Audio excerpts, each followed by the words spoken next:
Welcome.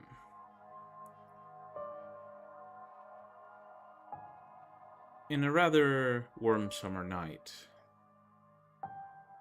Los Angeles begins its nightlife. Clubs begin to form queues at the entrance. One of these clubs is the Asylum. Passing the queue, however, 4 Cainites are allowed inside. They use the elevator to get to the office floor and knock on the door. The door opens.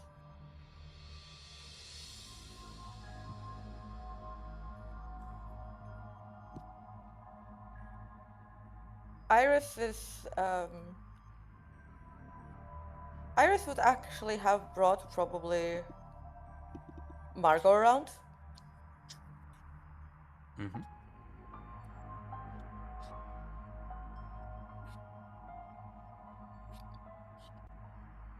Margot seems to be very much in her own little corner, doing her own thing, oblivious to the fact that every movement she makes is being carefully monitored by Olivia, who is out of sight, as per usual.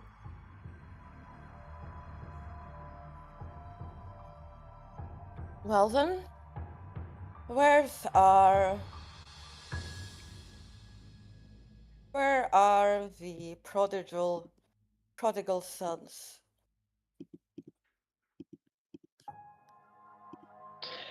Jasper, which he has been carrying them both, puts them down on the floor.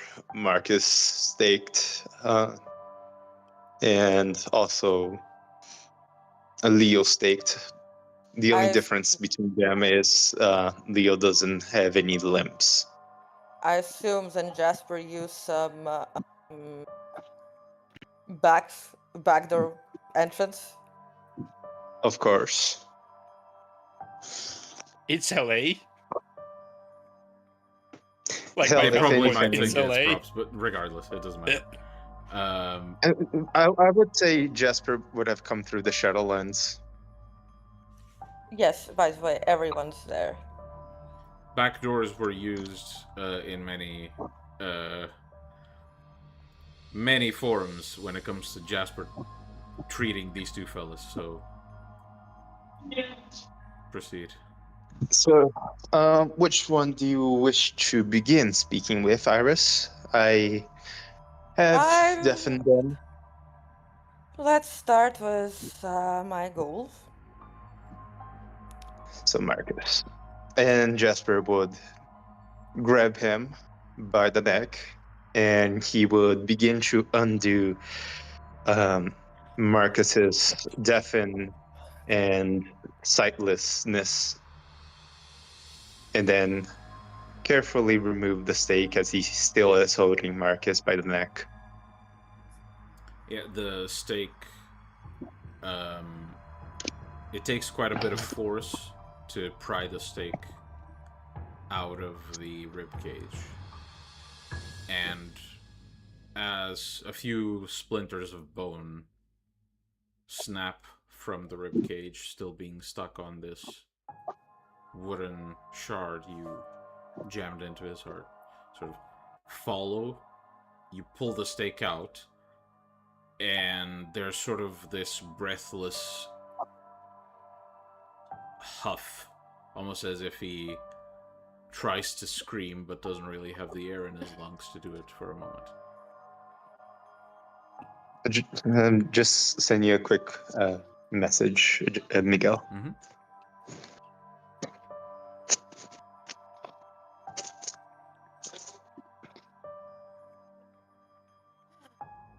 Marcus. I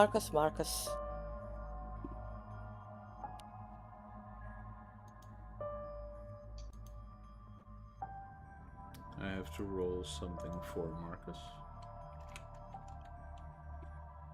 Okay. Marcus seems to take a moment to,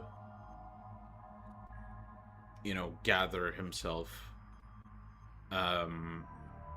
You recognize he's, in a bit of a panicked state, but he seems to be himself, at least for now. He looks around the room, and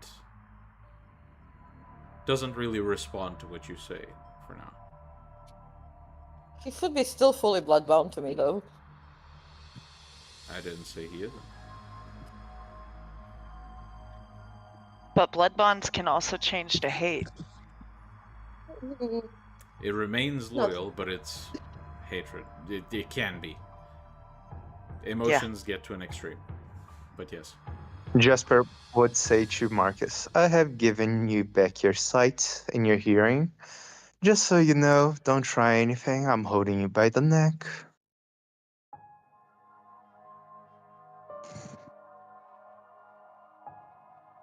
Marcus. How long have you been like this?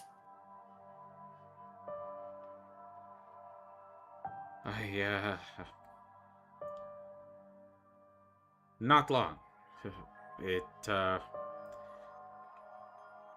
didn't really, I didn't I'm really going to, expect to not be able to move.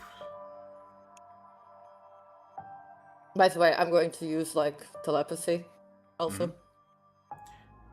He is going to try and resist, so please roll.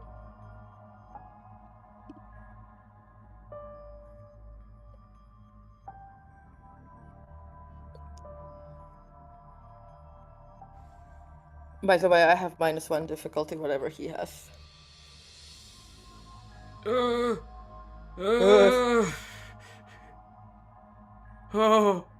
Oh, what the fuck? Okay. Yeah. All right.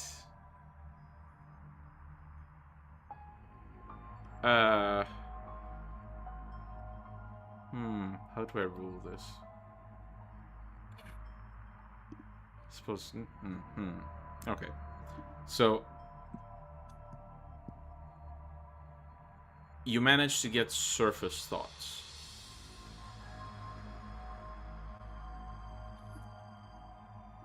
Yeah, but that's that basically sounds like to Iris. Hmm? That basically, because it's surface thoughts, Iris is that's not the usual, so to say, depth, right? Mm-hmm. So she's simply just she'll pretty much break off the connection and just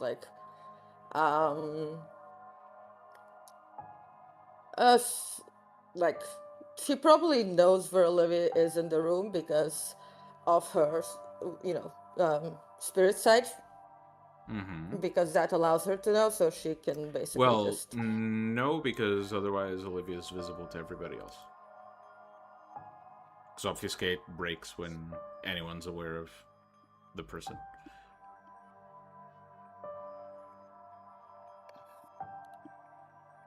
But you can speak out loud. Olivia, if you can observe. Marcus seems to be quite agitated when you call out to Olivia. He looks around the room again and tries to envision where he might be able to escape, and his eyes lock onto the window, but he doesn't seem to have the strength to escape Jasper right now. Marcus, no matter where you go, I can turn you into a human torch, even if you were a kilometer away from me. You should stop thinking on how to escape me and start perhaps confessing why you feel that you need to escape me. Now, how long have you been a vampire? Marcus looks to the floor, sort of shutting his eyes quite forcefully, and says, "I told you, not long. I was just turned into one, and I did what I thought I should." Exactly how long? He seems to, forcefully push his lips together as if he's trying not to say anything. Iris, you hear a thought from Olivia, saying, "Before he was staked, about 2 weeks." 2 weeks. I remember reaching out to you and talking with you.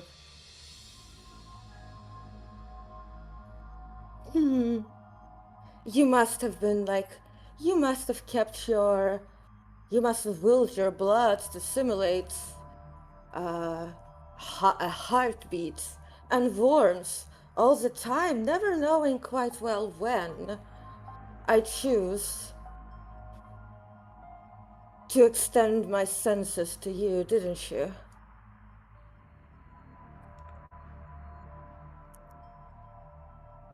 Have to roll something. Because honestly, that's previous time Iris talked with Marcos, right? Mm-hmm. Since she has She was full driving, and you saw him as a living person, yeah. Yeah. So All which the means signs represented living person, but you didn't necessarily read his aura, so. Well, it's difficult to do that from the inside, so.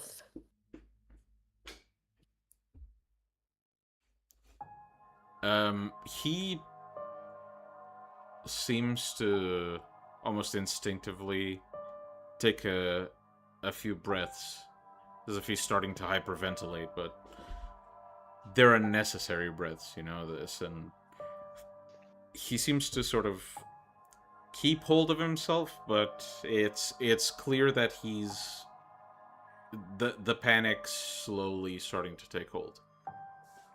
So instead of coming to me, telling that, oh, there's this Cainite offering eternity and all that, you decided to hide it. And worse, you knew that you would be hiding this. You knew that what you were doing was wrong. Tell me, what were you thinking? Well, I guess Leo has never really explained to you what would be your status after the embrace within our organization. And frankly, it's lower than that of my ghoul. Because at least my ghoul has the luxury of belonging to me and thus being off limits. But you are a shovelhead. You are a ghoul who betrayed their master. You are a one who continued hiding what happened to them. And here I thought that as somebody in the type of lucrative business such as yours, you would be able to account for risks and consequences.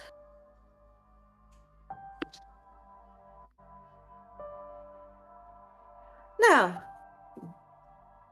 what exactly possessed you to take such a absolutely stupid action?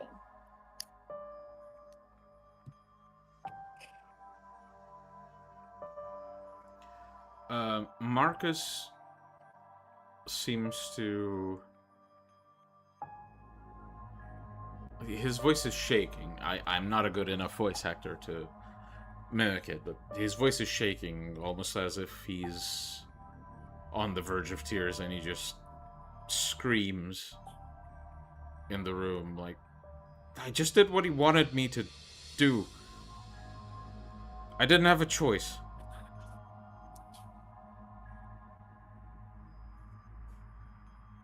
Exactly why didn't you have a choice?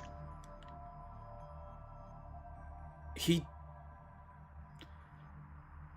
can do what some of you can do. He spoke, and I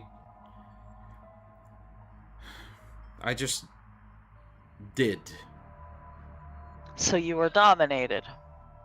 I don't know what you folk call him. Iris probably just waits for Olivia.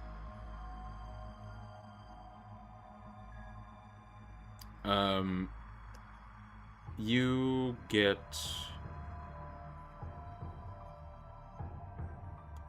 You hear in the back of your mind, Leo. Apparently that's his sire. So... And did Leo dominate you to hide your change from me? No, but I knew that you'd just kill me, and it wasn't hurting you anyway. I wasn't affecting your business. Nothing about what I was doing was making any of you suffer any losses. I just thought maybe even it could even open up some new opportunities in East LA. I know they say they're our allies, but I've seen shit, okay? They're not. He does all of this while like looking straight at the floor.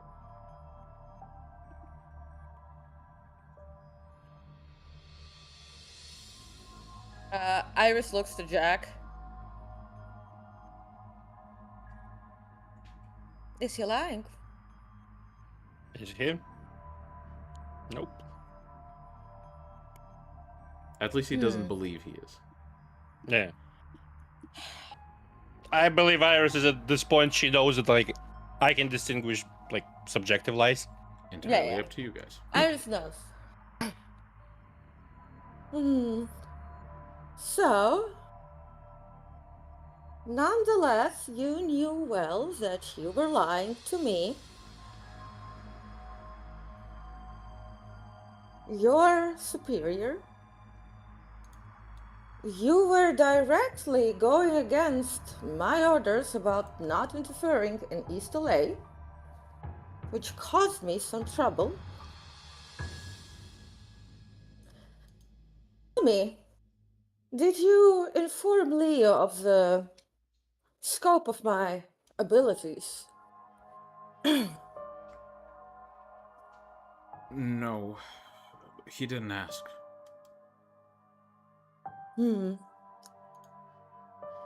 So, clearly he wouldn't have been able to order you to simulate a living body's functions. Because you clearly knew that should I have chosen to drop in, you clearly suspected that I might know something, because why would you randomly simulate the blood flow, a heartbeat, warmth, and everything, if not preparing for an impromptu visit? Look, I was going to tell you. I promise. It's just... I didn't want to die before I had the opportunity to explain everything. I'm gonna draw a card Mm-hmm. for that feeling. Okay. I'm doing like one roll, like as usual now. Pelese. Ah, thank you. 1, 2, 3, 4, 5, 6, 7, 8, 9. 9 successes. Yeah, so depending on how accurate you want the results to be, you can draw between 9 cards or 3 cards. Yeah, I suppose I'll have like 3 cards, so like for this roll. So Mhm. I'll draw the first one now. Yep. So regarding his feelings towards his last statement. No, yeah? no. It's about the feeling that something's off. Mm.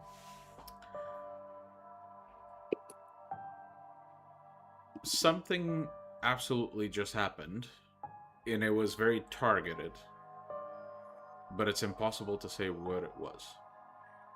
Yeah, and I'm drawing a card for it. Well, that's basically the result you get. Fate doesn't really Okay. seem to be able to tell you either.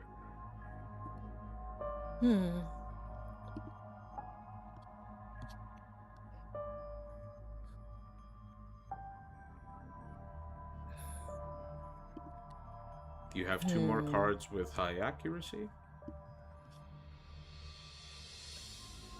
Or each card can be turned into 3 cards with low accuracy. Yeah. And why would you think that I would kill you if you were to come out and reveal such a gross misconduct? After what you asked me to do to others? After what you do to everyone else? Look, unless I made my case clear, it's very, very understandable why you'd just replace me. I'm fully aware I'm not irreplaceable.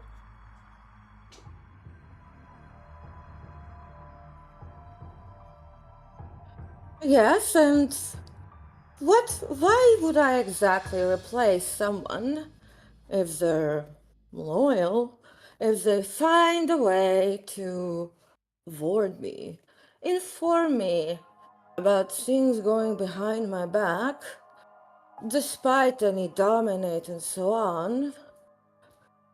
I was myself. I have felt those powers upon myself when I was younger too, and I personally know that there is no such thing, especially Leo wouldn't have it, to, how to say, enforce such loyalty upon another one. Meaning there's always a loophole, there's always a way around, and then there's always just the simple wish to reject the order, even if just for a second.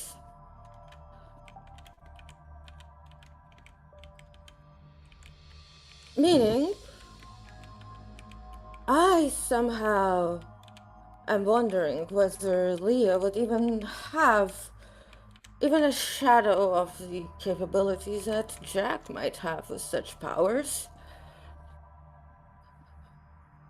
AKA, any commands he could have given you would have been quite limited, meaning the rest of your choices were definitely yours. I have to roll something again. Yeah. He tries to say something, but all you can really hear is just muttering, incoherent muttering, slowly turning into sort of this mix between panic and sobs. Just calm down, and I'm gonna use passion. Okay. Passion requires a roll to see the duration, right? Yep.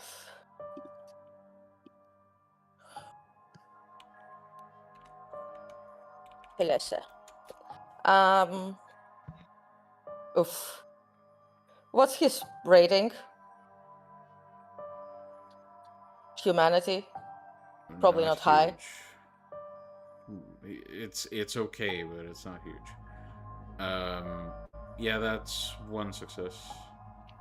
No, that's 2 successes actually. You got a 5 in there. Yeah, so 1 hour. Yeah, the sobs sort of, they don't stop immediately, but they morph into sort of this incoherent babbling for a moment, and then he just looks to you, these bloody tears staining his face, and he just screams at you. I just wanted to survive this shit. I didn't ask for any of it. Iris is gonna just like still for a second and basically just like, you know, wait for Olivia's feedback.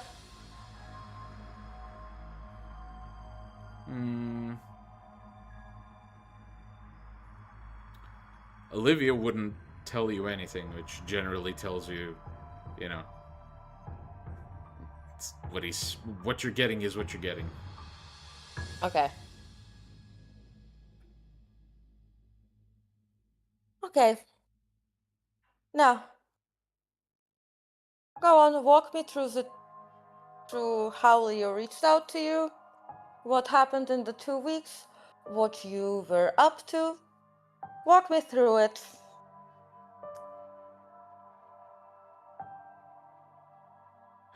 Look, all I remember was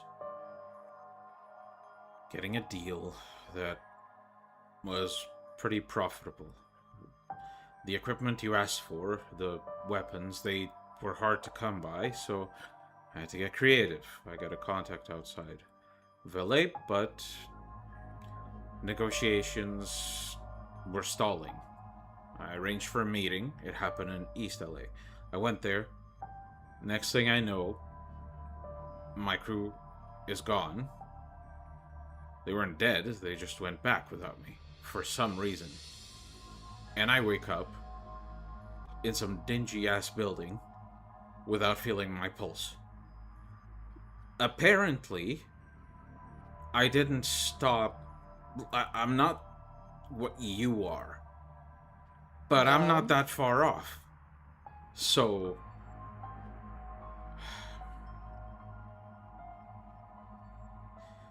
What do you things mean? were going fine until these two, Mr. Jack and Mr. Jasper, caught us with our pants down, and yeah.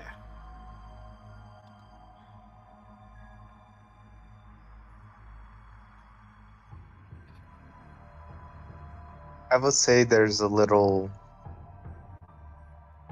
sound of crunching of teeth as this little bitch just proceeds to say it's Jasper's fault, and Jasper does not like his tone about it. So apparently it's mine and Jasper's fault. You two are too fucking stupid. Again, so you kind of skipped on the 2 weeks in between. What exactly were you doing while you were already embraced? Trying to keep your interests alive without getting my head lopped off. Turns out it's a harder balance than I thought.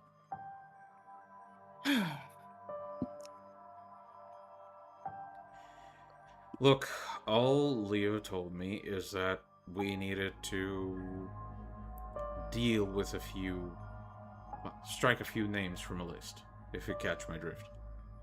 That's it. And which names did you strike off the list? Fuck if I remember. You think he keeps that memory in my head? Look, he just took advantage of a thing apparently I can do, and well, I know A none thing of you can do. A thing you can do. Yeah. Explain. you get sort of this sense from Marcus that he's trying not to push his luck, but the tone does have a slight hint of pride, as if he knows this is something you're not capable of doing, and maybe he thinks he's more powerful than you because of it, maybe not. But Iris doesn't care. He basically responds with, well, unlike most of you, the sun barely burns me, so I can do my business outside in daylight hours, if I can keep my eyes open. Huh. So... So you're a Sinblood. That's some sort of... It's more about or... the... No, it's more about the dilution of blood, so to say.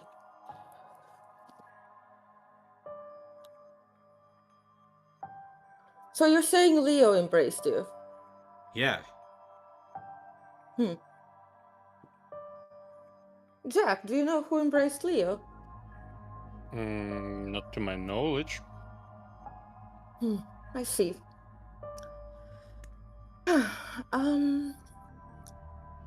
Now, Marcus, can I trust you to sit still and be quiet while we question Leo? Now, you did tell me you can turn me into a disposable match if I try to run, so not like I have a choice. Yes, that is true. I can absolutely do that. Can I at least have my...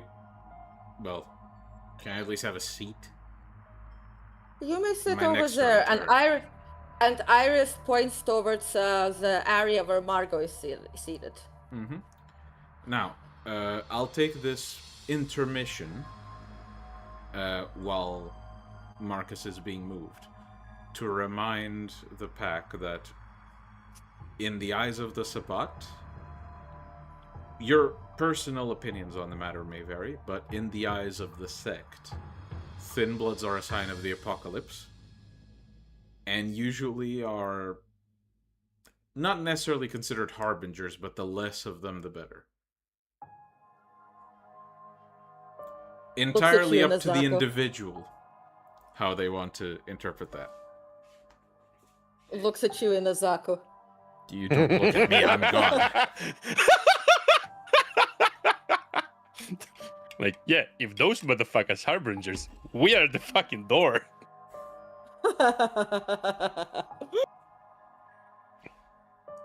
So Leo, Jasper, do you move Marcus next to Margot?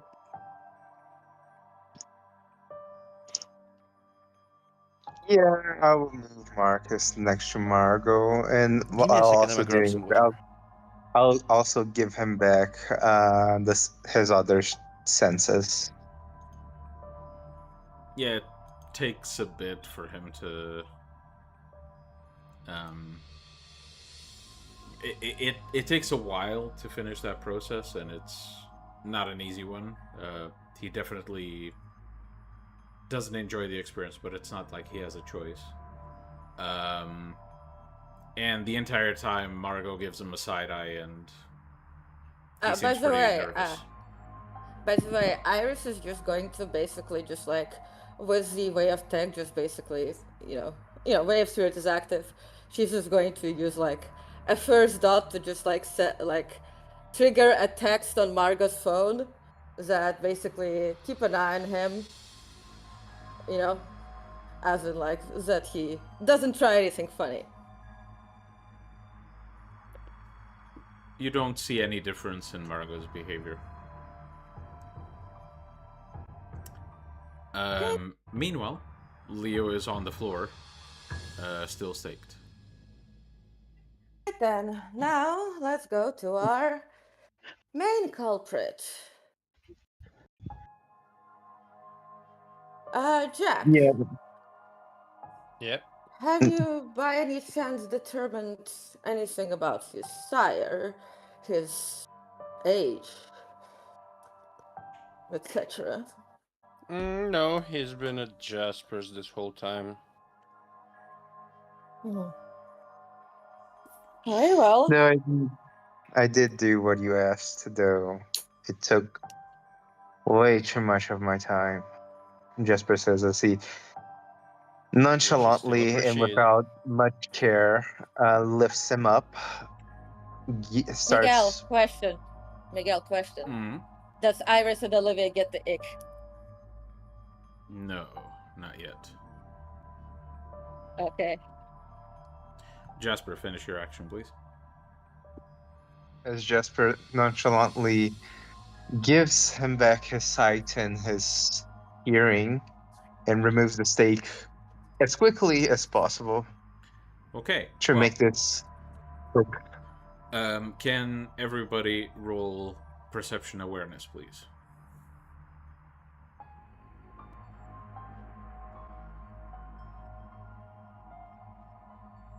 Perception awareness. Iris, Jack, Gabriel, Abel, and Jasper. I'm working on it. Sorry, I Okay. was. Just making sure everybody is aware they have a roll to make. 6,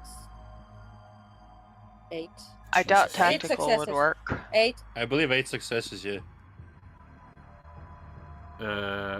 Tactical wouldn't apply here, no. Yeah. God damn it. What is this? God damn it! What I happened? closed my tab by accident.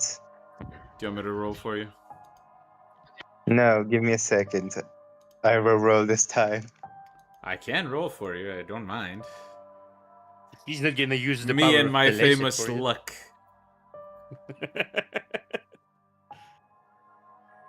Okay, please roll for me. Let's go. Ugh.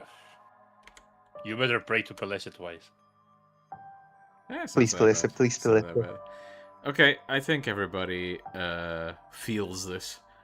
There's sort of this odd shiver that crawls up your spines for a fraction of a second when Jasper yanks the stake from Leo's chest. And as he does, Leo begins to turn to ashes.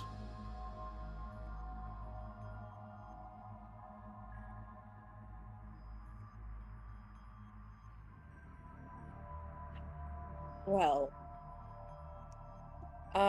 This, I'm Stop This time wasn't so that he supposed stays to happen. existing for a minute. Or, like the thing that pauses time for this guy before he's gone so that Iris has time to possibly get in his head.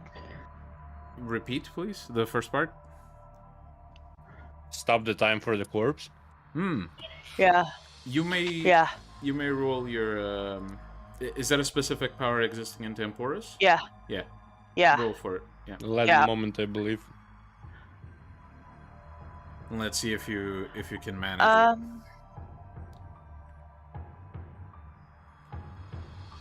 I have to check the specifics. Can I actually, if I use Kiss of Cases, I can't pronounce that word, it's fine. Case of Lachesis. I can undo the dead and roll him back, I don't know. Let me see. I'm not sure.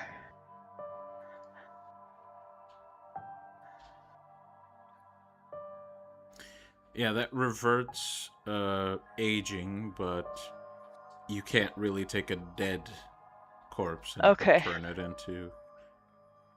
You can turn the corpse back into a younger corpse, but you can't really Right. Yeah, bring but him bunch back of to life ashes with would it. become a corpse.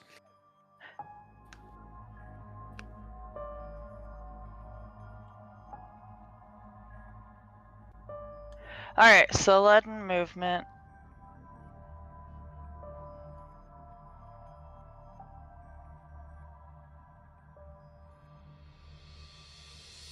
or Patience of the Norns, because it's a little more advanced. And if he's dead, then he's just a corpse. Yeah. Yeah, basically. The only caveat to any of these powers is you have to catch him before he dies. If Yeah, that's he why I was called it out. dead already, you're just gonna freeze a corpse in place, like place and time. So he's literally just already dead? If he was already dead, you don't know, and you won't know Well, until you try. I can do that in a moment. I've got plenty on perceptual awareness. Yes, but you didn't call the action ahead of time, so Gabriel has to do it. Okay, I have to, Worst case, you just 2 get blood time police points in our head. and intelligence occult At on that difficulty one. 6. Yeah.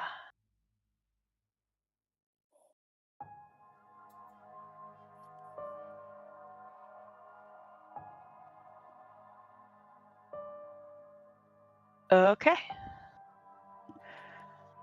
Then I need to go back and see what my intelligence occult is. Apologies for being slow. I think abstract thought might actually apply here. Yeah, I think so Because too. you're dealing with time, like a time sense. So Yeah. that would apply. Submit. Okay, nice. Nice. So the moment the stake comes out and you feel that shiver, describe what you do. He just sort of leans forward and lifts a hand, and whatever's happening kind of freezes in time as he says, "No, I don't think so." Yeah. So Like as teacher, like student. I will... I'll allow Jasper to let go of the situation just so he's not frozen along with it, because it would impact him to some extent. But basically, how you guys see the situation freezing is that Jasper basically stumbles back the moment this happens, and Leo, or Leo's body, is stunned there, very still. And as the stake floats in midair, there are these almost viscous-looking shadows seeping from his chest, still clinging onto the stake. Well, that's concerning. The shadows, that is. Well, it didn't happen Jack? before. Yeah, I'll. Does it seem like I can undo this shit with counter magic? You can try. True. You have no fucking idea what this is, but you can try. Yeah. So half the dice? Yep. It's basically like Okay. treating it as if it's a type of magic you are not familiar with. Yeah. Police. Okay. Not so shabby. You do everything right. You feel sort of that supernatural nullifying effect take place. So it should work. And the blood doesn't, or the viscous shadows don't really change, but what you notice is that all of you begin to immediately smell vitae. And anyone who's addicted to the diablerie, the check is difficulty 4. Ooh. So if you have instinct 5 or 4, or if you have enough self-control to roll against it. I have instinct 5, I don't need Okay. to. I So have it feels instinct 4, I don't need to. Okay, so it feels enticing, but you keep your shit together. But it doesn't just smell like Vitae. It smells like really, really enticing Vitae. Which means it's probably some really potent Vitae.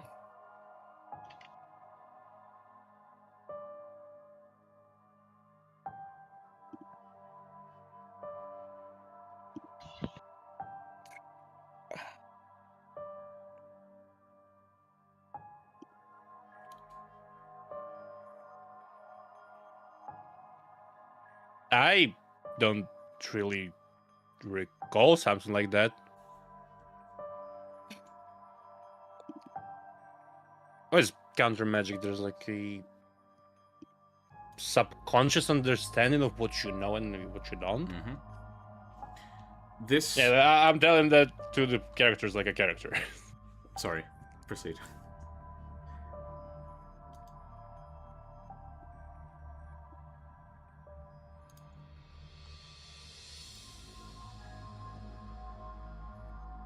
Hey, but mind checking if that's not what I'm thinking it is? What I think it is? Move fast, please.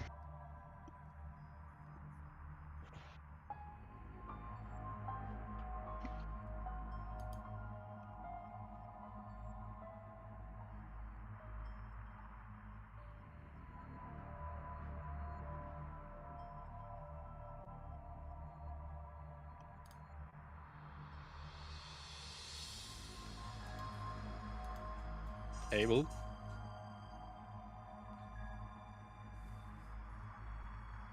Earth to able. Earth to able. Are you able to receive those messages? Are you alive or are you dead? I'm Trick here. question. I just needed to make a move from one spot see. to another. What is required from me? Yeah, Jack is asking if that stuff going on is not demonic in nature. Well, is it? That's why we asked you to check. You were given a very bland look. Just a moment. Okay, looks like my mouse stopped working. Wunderbar.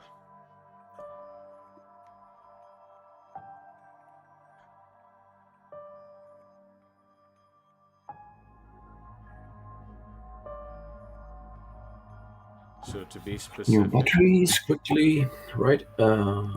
if you need, I can make rolls for you. I just need you to tell me specifically what action you're doing. Well, I will try to reach out and feel what's going on, and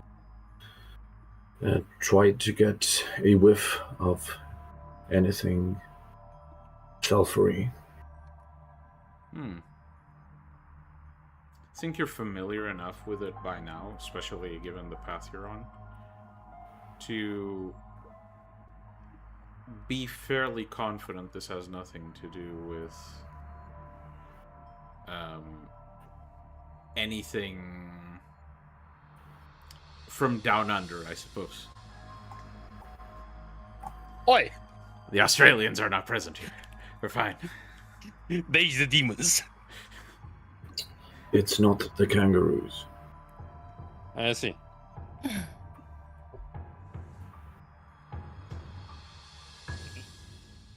Bitch the fuck out of me. Is it still inside Leo? That's Well, it. yeah. These shadows are sort of clinging onto the stake, but they are coming from within Leo's chest. Would Shadows I be able... forced back into him. Well, no. Could I use, like, without touching the Eden's touch right now while she's frozen, to see if it's something that I can force out of the body? I think Eden's touch requires physical contact. No, explicitly. not with the remote vicissitude.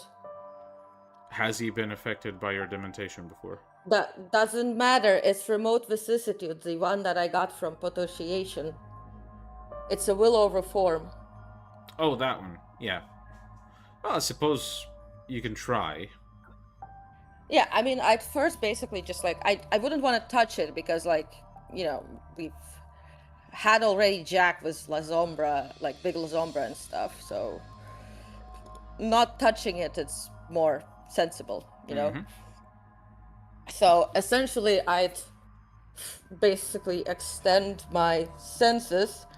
Just and remember Eden's touch requires you to have prolonged contact. So if you're using it remotely, I'd say it will take you a while to establish that level of contact with it.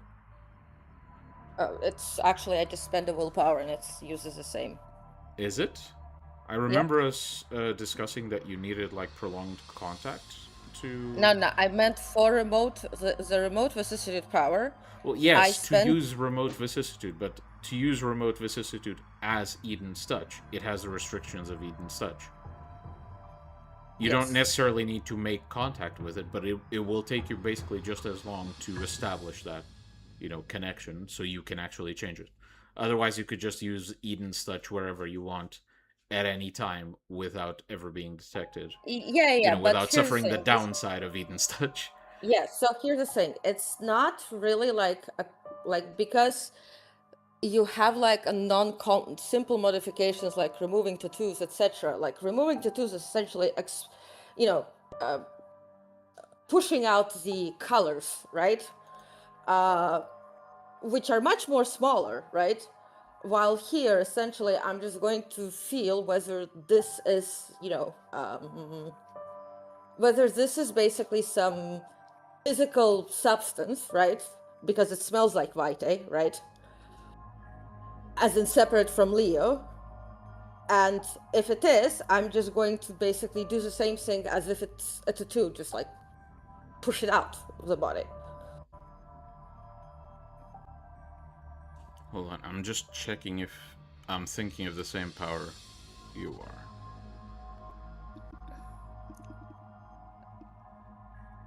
So it's like 3 turns for simple modification. Oh, no. Yeah, sorry. It's, no, you're correct. I was thinking of something else. I was thinking of the one where you sort of can afflict someone with like cellular modifications and stuff. Oh no, that's another one. Sorry, my bad. No, that's also Eden's touch, but that's way smaller. Yeah, you can make the roll. Okay, so do the shadows carry any sort of emotion? Good question. Depression. Abel. Fucking depression. You can sense very faint remnants of one emotion, and then one very prevalent emotion coming from Leo's general vicinity, which is the most prevalent emotion you can spot in the shadows is... How do I phrase this? In a single word, it would be sort of like paranoia, right? Or at least the desire to hide something, like the same feeling you get when you're about to be caught in a lie, 6 successes. Okay, so you just want to push the shadows out of his body? Yeah, if basically, because it smells different, right? Very enticing. Iris would know damn well that usually that's, very tasty, potent blood, right? Mm-hmm. So she's going to, basically. You're using this power on Leo, specifically, yes? Yeah, okay. Everything's attached to Leo. And you want to push out the shadows, or whatever is inside of him. Yeah, whatever's like, I would be able to feel if it's basically, because right now I don't know if this is essentially just what his vibe. The vibe you get is that you can do it, But you'd essentially kill Leo in the process, because whatever these shadows are, they're not part of Leo. They're not part of Does this smell like an illusion to me? Well, illusions, there are a number of ways to sort of break them. In trying to interact with them in ways where it would dispel them is one, if the illusion is not powerful enough. Given the fact that you're a Ravnos, I'm not super familiar with the specifics of chemistry when it comes to being dispelled by another Ravnos, so I don't know if there's a specific thing, but I'll allow you 100% to make like a perception and awareness roll, or a perception and alertness roll, because you know what the illusions are supposed to seem like, because you sort of have that one pinky toe in the chimeric universe. So Would insightful apply? yeah, I suppose so. Yeah, you need a I'm certain rolling- amount of insight to be able to spot these things. I'm going I'm to. rolling it with alertness. Can Nope. Iris try something? Yeah, you can't tell if it's an illusion or not. Iris, feel free. Also, information for Gabriel. At this point, with the amount of attempts you guys have made to fix these circumstances, you sort of get the feeling you're reaching the end of your rope when it comes to stopping this thing in place. Okay. Can I try to do it It's again? an hour. It's an hour with this many successes. But you have done a lot of shit. Teru. Do I need to try again? So first I want to see what Iris wants to do. So, by the way, you said so the shadows are not part of Leo, right? Mm-hmm. What would be the possibility of basically just like, would it be possible to, I don't know, like essentially separate like Leo's head, like spine up to the heart and, that part? And, remove the shadows from it? You can try. It's not just by the way- risky. You might actually kill him in the process. Yeah, okay. Then quick question. So the first thing that I wanted to try was actually a much shorter action. And that is, I wanted to see if holding up flames would basically like dispel them. Like trying to illuminate it? Yeah. Sure, go ahead. I'll basically just allow gonna, like- this and one more action from anyone in the group before what happens next happens. Okay, so Iris basically says, I'm gonna just see. So the shadows are not part of him. I'm going to see if I can illuminate them and maybe dispel them, if they're that type of shadows. But otherwise, I really don't see anything else besides just trying to preserve his heart to brain connection and expel everything else, since there would be less shadows in that area if that fails. But that is risky on its own as well, of course. So I'm gonna first hold up summon a fireball and just hold up it to the shadows. Okay, so basically what all of you see is Iris opens her hand, and it's almost like her skin ignites. And everyone else other than Iris, roll courage. Because there's a lot of fucking fire in her hand right now. I will allow the difficulty to be a bit lower than it would normally be, simply because Iris told you ahead of time, I'm going to summon some fire. I'ma burn the motherfucker. What difficulty? Well, the presence of fire about this size, I believe the difficulty would be 6 normally, right? Probably less.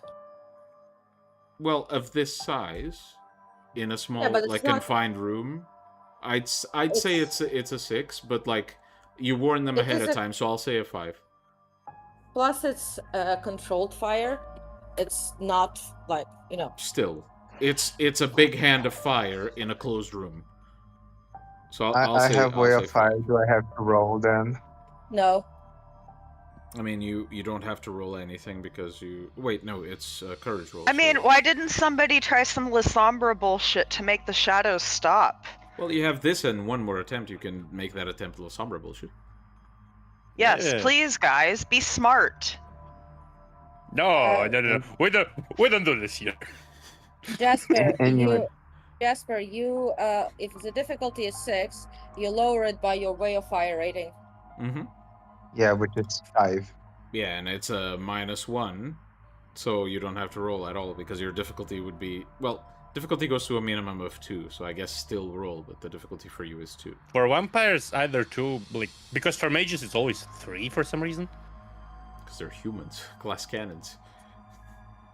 Even if you're, like, the smartest mage in the universe, you can still get, like, surprised by a shotgun to the fucking eye socket. I don't even flinch as I see the flames.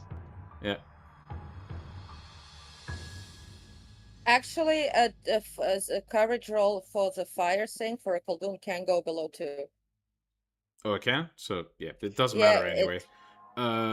Yep. I'm missing a roll from Gabriel. What am I rolling? Courage. I missed that part. Courage. Oh, yay.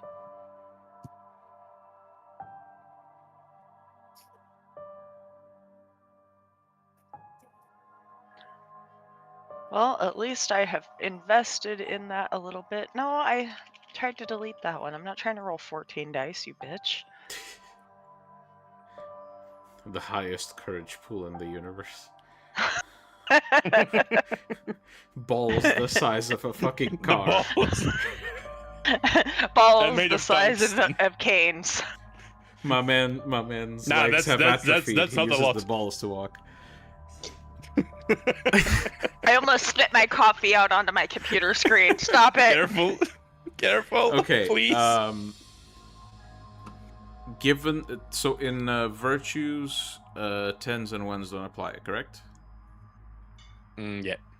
So everyone passes this. It's definitely unnerving to have, flames be present in the room, but all of you keep your shit together. Iris, describe what you do with the flames. I just bring it closer to the shadows and see if they're gonna, shy away. Because from what I know, like, for example, La Sombra, shadows get weakened and, So you approach your flaming hand to the shadows and try to observe what happens. Now, you wouldn't know this, Iris, but I will point it out to the parties here who would know this because they have enough experience using Temporis, which, ironically enough, Jack might have an inkling, but Gabriel would know for sure. This thing is stopped in time, which means you see the effects of whatever's happening right now as soon as time starts moving for it. I see. Well, but you approach, and you do get to see a few interesting things. First, obviously, you would expect shadows of the La Sombra clan to absorb all light that strikes them until they're weakened enough to be overpowered by said lights. As you approach your flames, you can't really give color to these shadows, but you do notice that it's almost like the shadows are mixed in with something, and that something sort of reflects bits of light of your flames. Almost like there's a very, very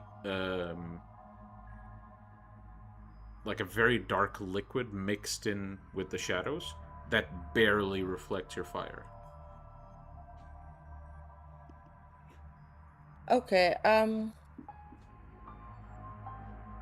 And you get one more experiment, other than whatever else Iris wants to do with that fire. Which is not much. Okay. If you go unreasonably long, I will consider that an action. okay, well, okay, so what do we do? Because right now I'm down to the fact that I try to expel whatever it is and it still can cause death, or I try to basically salvage the top part and, you know.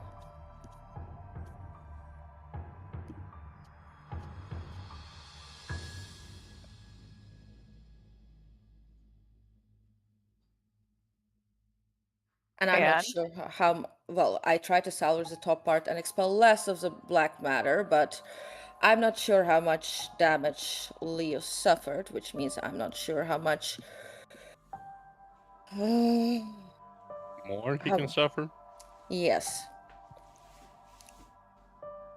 Well, the time is about to run out.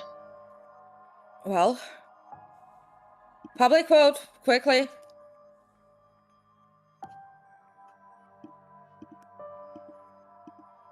So, like Gabriel mentioned, we can try to do some La Sombra bullshit on it. But Well, then go on. Either way, I can move what did all our attempts might still end up with. Either way, whatever the shadows are, they do have some substance inside of them as well. That's what I can tell. It's not just shadows, there's a liquid inside. That's why I can expel it. It's not just shadow.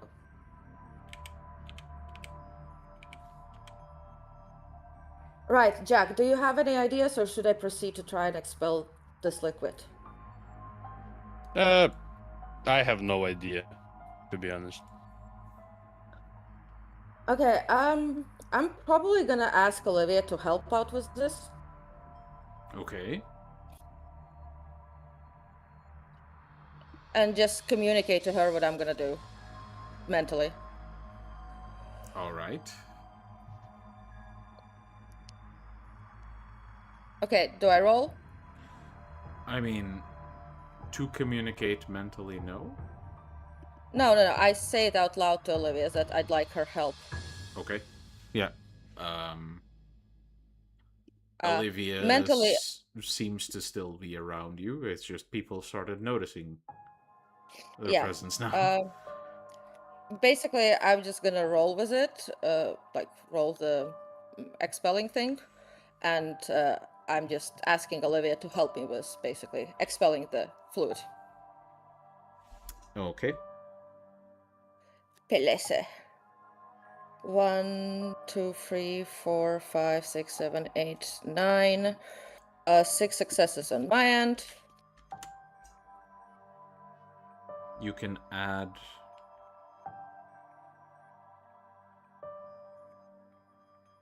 Oof, that's not great. You can add 2 dice to your roll. Pelese. Amazing. That's what did I say? 6? That's 9 successes. Mm-hmm. All right. So, Gabriel, you basically see you see Iris and Olivia focusing incredibly hard, and in your mind you're sort of counting the amount of time you have perfectly. You sort of have a countdown of 5, 4, 3, 2, 1, and just as you sense the disruption of time easing up and things returning to normal, there's sort of a gush from Leo's neck, and something splurts onto the floor before he still turns into ashes. However, the thing that splurted out of his neck remains on the floor. And it is this... I'm gonna... I wanted to grab like a cup or something and slam it on top of it, or a vase or anything, so it doesn't get away. Okay. I don't think it's venom. I will allow you to I'm just catching it. roll just a 1d10 to see if you can find anything around you, because it's not that you wouldn't be able to find it. It's a question of, does Iris have anything that you would I have think pots. it's... Yes, but are there any of the pots within reach of Gabriel? Something that Gabriel feels confident There's- he wouldn't get decapitated, emptying before putting it on top of the fucking thing? Because There there's a are lot of plenty cacti of- as well. Yes. And I'll Oh, say that yeah, you find, like, you know, a couple of empty pots that have recently been, you know, a few retired plants in this office, and you just quickly take one of them and slam dump it top on the of them. floor. Yeah. Yeah, slam it on top of it. That's great. And all of you sort of smell this very intense sort of puff of rot coming from Leo, as all that's left after a few moments is a pile of dusty ashes.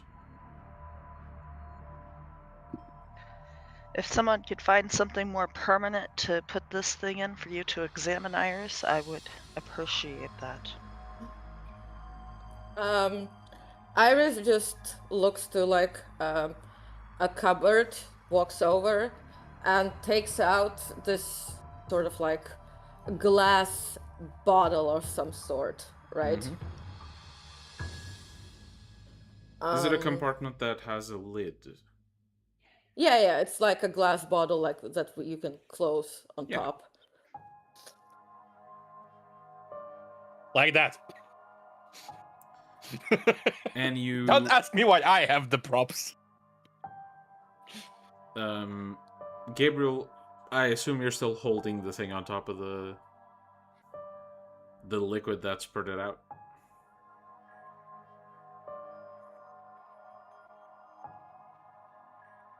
Correct? Yeah, Or- so I'm gonna bottle it and Okay. hand it to Iris. Yeah, you lift the pot. I kind of am ready to freeze it in time, so it's easier to put it in, honestly. Yeah, and as you lift it and get ready to freeze it in time, lifting the pot immediately, you get this almost assaulted by this huff of really, really sweet vitae. And lo and behold, although it is a little darker than you'd expect, almost like it's not oxygenated blood, you see this almost coagulated spurt of vitae on the floor.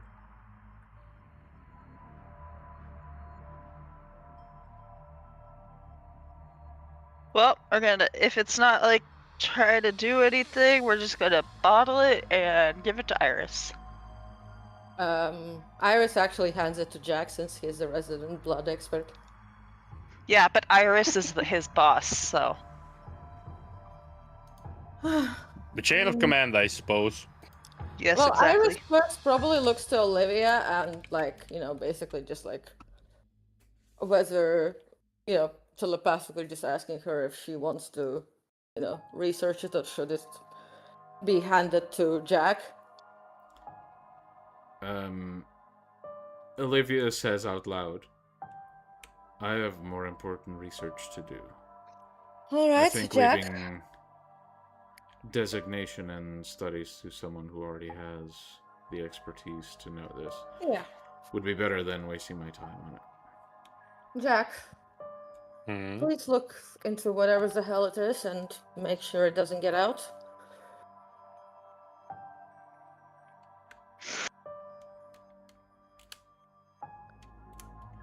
Yeah. Do you have a box? Not here. Well, I'm pretty sure, like, in the club, there's gonna be, like, a box that some bottles are delivered in. Like, wood sure. box. Yeah. Some crate You can. or some shit. Yeah. Yeah, just not a big one. Yeah. And I'll put the bottle in it. And look it up.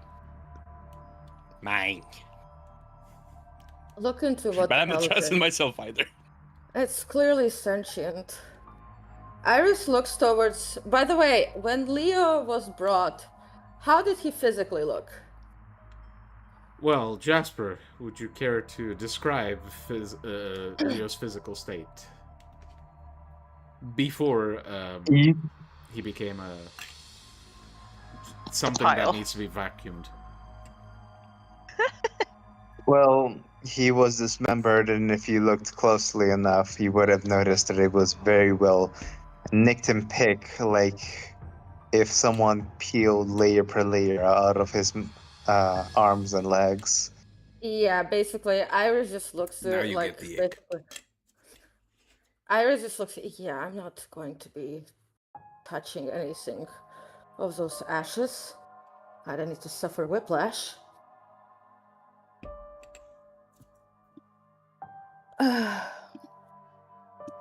Jack, if you feel stuck with whatever research, let me know. I'll look into it when afterwards.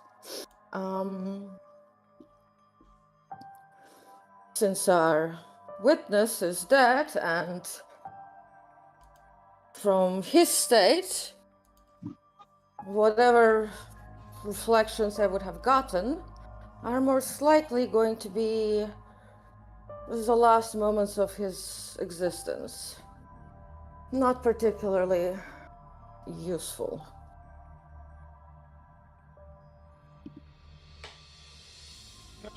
I'll see what I can see.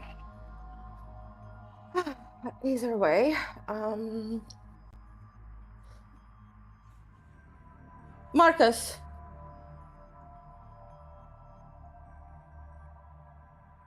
He seems No. to be on the little sofa, still giving the side eye to Margot, while his attention is sort of divided between that and looking kind of terrified at Leo's ashes.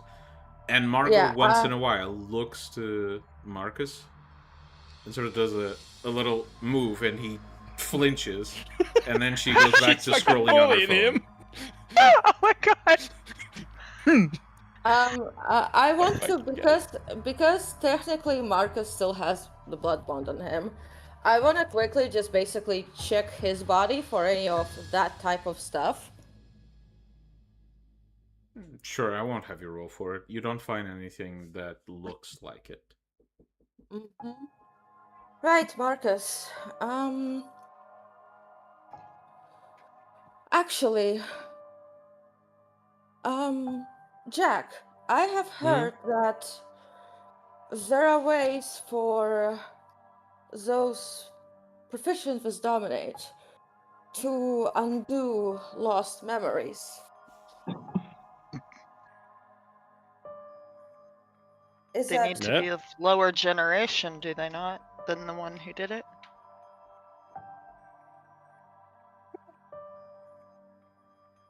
There's no really a risk if you're higher in generation, you're just not gonna get shit. Marcus sort of speaks up, kind of raising his hand. If that's a necessity, I think we're kind of borked. I mean, if I can walk in sunlight, that probably means I'm higher. Well. No. It's more about who removed your memories. But either way, Iris is asking yes, but whether that's something. You said, you'd need to be essentially more powerful than lower, not more powerful than you, then more powerful than whoever did that to you. Either way. And the sky is the fucking limit. Either way, Jack. Yep. I mean, certainly Olivia can. Actually, Iris looks to Olivia. Can you also do that? Dominate? Well, as in, if some memories were removed, I've heard that Well, I those can who... remove memories. Putting them back the way they were takes a bit of time, but it's something I can do, yeah. Okay, let's first try with Jack. Jack, Yeah. let's see. Let's see, indeed. I suppose Forgetful Mind I have to roll. Yeah. With Subterfuge, his willpower. And you need to get more successes than... Yeah. More success than Not- your generation needs to be equal or lower to the person who cast this. So the difference in generations is the amount of successes I need.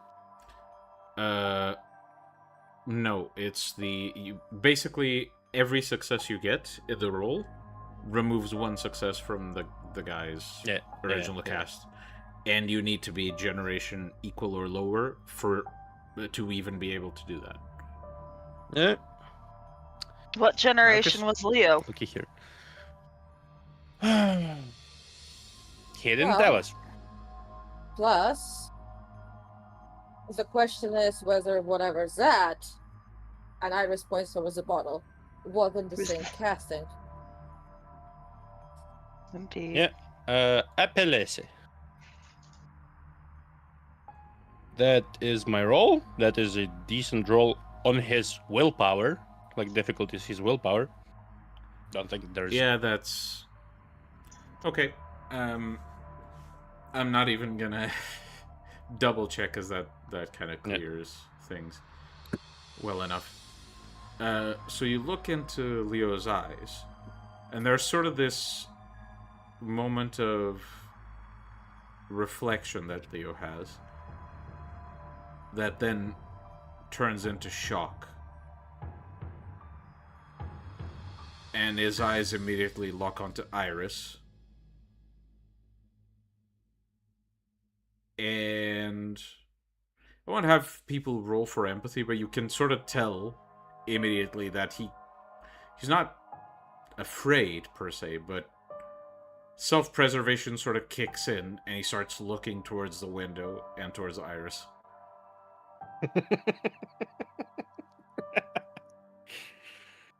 Goddamn. Well, I believe he remembers something. What did you remember, Marcus?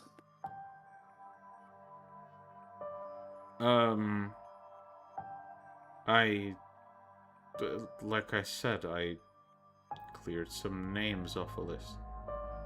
Made some people disappear. And the names? Well, none of them pertain to you lot. I don't think you'd know any of them. Jack, you start... He's lying out of his ass, is he? You notice sort of his lips getting a bit sort of slimy when he starts talking about you knowing any of those people. Can I do a roll to see if he's lying too? Because I don't trust anything that comes out of this fucker's mouth. Sure. Perception, empathy against his... Which fucker's mouth? Which fucker's mouth? Would emotions or tactical apply? Emotions definitely would. Tactical, I'll allow it, simply because it will give you information on exactly what he might be lying about, if he is. Yeah, that's why I asked this time. Normally it's just me talking to myself. No, this probably wouldn't be it. And it's against his subterfuge. manipulation and subterfuge, I think. Indeed. So yes, that would be it. Be this much, because he is, at the end of the day, just a dude. He's just a motherfucker. Yeah. Just a dude with a rocket launcher. Yeah, I think...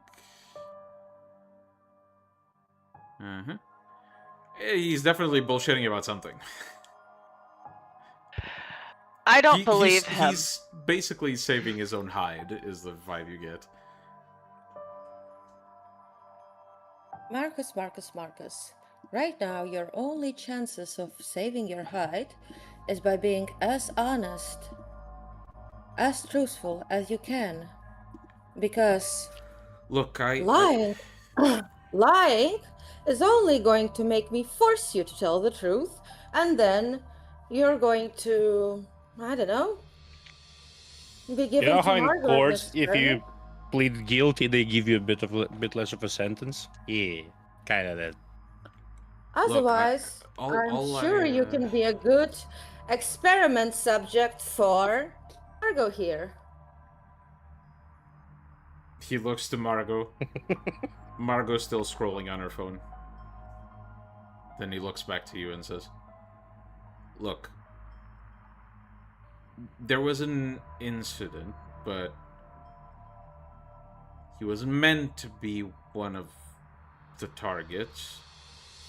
We just sort of had to take care of whatever was in our way, and might have destroyed a prominent member of Victoria's gang, guy by the name of Arturo." Oh. Jack. Yeah. He's telling the truth about most of it, except the fact that Arturo wasn't the target. Yeah.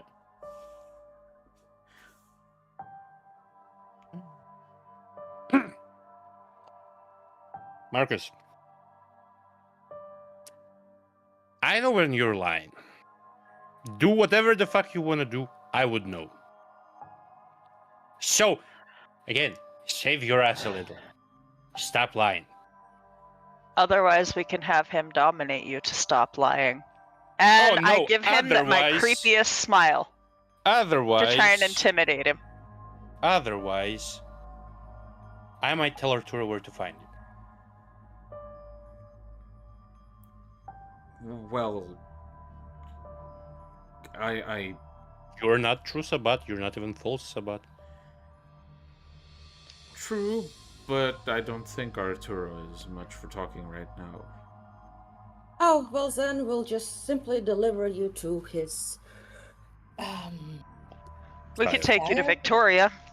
I think she had a bone to pick with you over that. Well, no need for rash decisions. Look, I mean, we can just keep it secret, and no one needs to really learn about this, Then right? maybe you should be a little more forthright in the future. Look, just because Arturo has been destroyed doesn't mean that Victoria needs to know who did it, right? Hey, we have a pile of ashes right here. He did it. There you go. And what are you going to give us in return? Jack? Yeah? Can you please see if there's any other memory blocks to remove? Yeah, I'll just... Because you've already gone in there and yeah, rooted around. You're fairly certain there aren't. I'll just bypass his bullshit and steal the mind. Okay. Yeah? Yeah, go for it. That would be... What's Perception that one do? subterfuge equal to his willpower. Oh, I'm just gonna have all his memories for a minute. Yeah, basically, you know how Spirit's Touch sort of gives you sets of information from an object? Steal the Mind. No, you know how fairies just can steal stuff almost from you? mechanically the same way. Fuck. I believe it's, like, probably a 1. This is a really bad roll, though. Yeah, it is shit. It's really bad. Fuck. I mean, does the number of successes change the results? The amount of time. Yeah. Let me see. It's not written in my character sheet, the amount of time, but 1 success is 10 minutes, 2 is an hour, and progression is broken. Yeah. And so given the fact you get minutes that he had of his a memory. Yeah, I have 10 minutes. I'm gonna. It's the shittiest 10 minutes you could ever steal from someone. No. I steal all of his mind just for 10 minutes. Oh, so you steal all of his mind And you get all to of his keep it memories for 10 minutes. Okay, yeah. And aren't you? Don't you have eidetic memory? Yes, he does. Yes, So you keep I it have forever. perception shit. Marcus doesn't. Yeah. And I'm you're not a- stealing I'm a- your memories, you're stealing Marcus's memories. No, but they will stay in his memory, right? Because he'll Yes, remember but them. it's as Marcus remember them. Yeah. Mr. Syria is all about subjective, okay? As in, if someone with Mythosyria were to steal Jack's memories, they would know literally everything Jack knows because Jack has eidetic memory. Yeah. And it probably would fuck him up. Yes. Mm-hmm. Because Marcus doesn't remember shit now. Yeah, Marcus sort of just his eyes sort of go from focus to sort of to the infinity for a second. And Why did his eyes just I just look for the hot fresh tea in the last 2 weeks. Obviously skipping the Jasper part. basically you see the most prevalent moments he remembers. You remember him and Leo discussing with a third party through the phone. Marcus didn't know who, but apparently it was whoever sired Leo. And they discussed through the phone each target every time they take care of one. Leo would always have to sort of return to Santa Monica, pretend everything's okay. He'd be very paranoid the entire time, and whenever he had to go out to actually do what he needed to do, the targets would usually be ambushed out of nowhere. At some point, both him and Leo were sort of followed, and it kind of terrified Marcus when they found this out. They were followed by a certain None other. A certain girly ghoul, who was promptly, taken care of. Assaulted. At which point Marcus got even more paranoid until he got the phone call to take out Arturo. He went to take out Arturo, and he doesn't remember exactly how many people he got through, but it wasn't clean. Yeah. And they were already looking for someone when Marcus found them. So they were ready for a fight. He still managed to put Arturo on the ground. And in Marcus's memories, he knows he killed him because he stopped moving. Yeah. If you catch my meaning. Yeah. Victoria sent me a message. Yeah, at which point Marcus hid the body, turned, and started moving away until there were shots from nearby. And as he rushed to the rooftops to see what was going on covertly, he saw Leo, unconscious, getting dragged into a van. He followed the van, and upon reaching the destination, that same warehouse where you were delivered a guy, he reached into the container where Leo was being held, and with the use of some shadows, unstaked the guy. And as he was heading away to allow Leo to escape, he noticed someone approaching. And you know how the rest went. Oh yeah, it's like D&D but J&J. Yeah. Does he remember a phone he used to call for the targets, like getting called for the targets? Like the specific phone number? Yeah. It was always a burner phone, always different. Yep. Tell it how it is.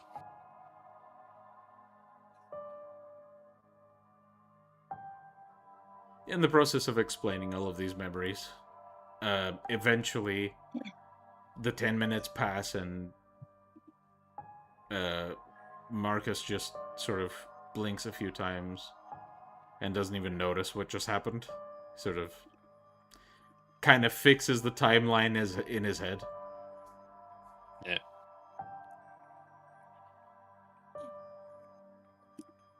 Like, probably at the point Jack explained, like, some stuff before he went to their house. I'm going to have actually, like, because, like, there's just, like, there were, last time we thought on Jack and, like, Big L inside of Jack, right? Mm-hmm. But it was actually Jack's sire, for example. Mm-hmm. So Iris is just going to, so because there's like Vitae and Will and whatever that was, can Iris perceive any aura and stuff on the Vitae?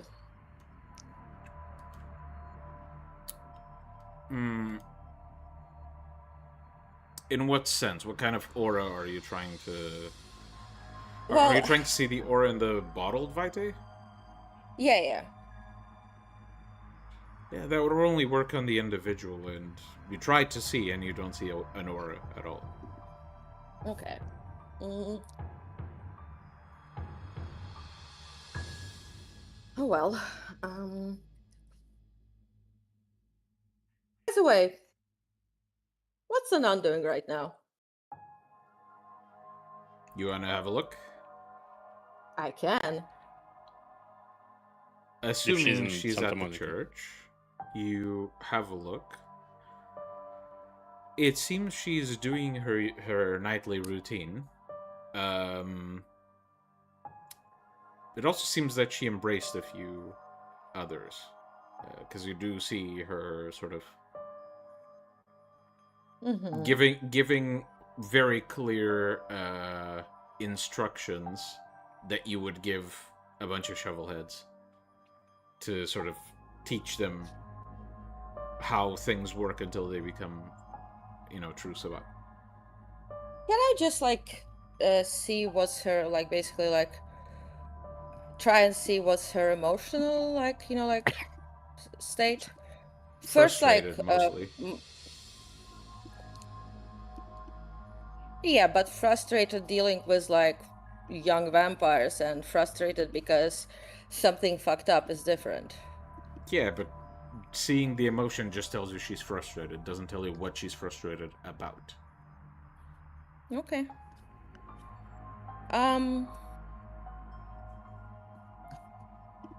Jack, try and determine the origin of that Vitae. Yep.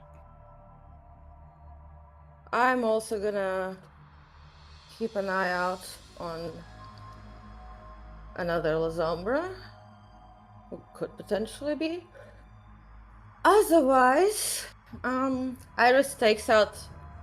By the way, is Arturo dead or alive? You can ask. I believe he's in torpor, like, from what I've gotten.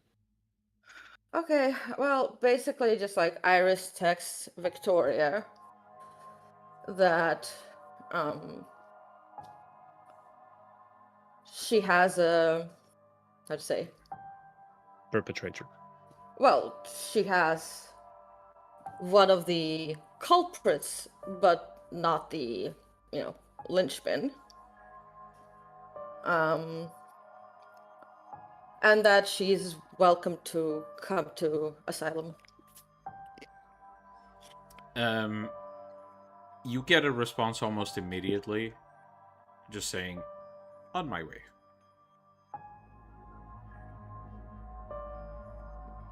Making my way downtown. Actually, I have a better idea. I go fast. I have a better idea. Instead of that, the response you get is, Arturo will handle that shortly. He'll be there soon. My God, he's high on his pass. Either way, Iris turns back to Marcus. And now that you've got all of your memories back. All of knowledge of how much free will you had, how little you had. Tell me, how many times did you have the opportunity to let me know of the change, and how many times have you failed to uphold the oaths of loyalty? Iris, I promise I didn't really have any opportunities. Iris Jack, looks at you Jack. smell some bullshit. Oh yeah. Marcus, tell the fucking truth. Like Look, David Beckham told you. Maybe Stop there lying. were one or two situations where maybe I could have said something, but genuinely I just didn't want to die. And once again, Jack, you smell some bullshit. Stop lying.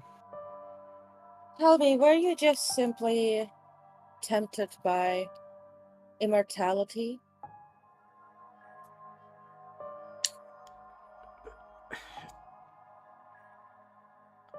I swear I didn't really have an option here.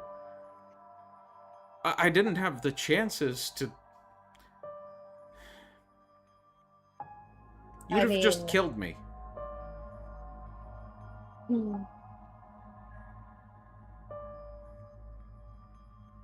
Would I have?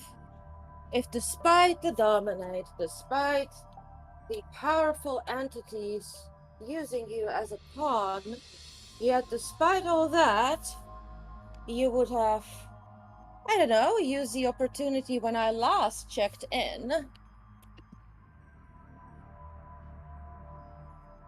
to actually, how to say, communicate with me. After all, you're not the only one here they're not the only ones who can make sure that secrets cannot be revealed. I remember more or less a week and a half ago, I have telepathically spoken with you. I have checked in where you are. You clearly had the opportunity to let me know, or even just say that I should simply observe from within you. And yet, you did nothing like that.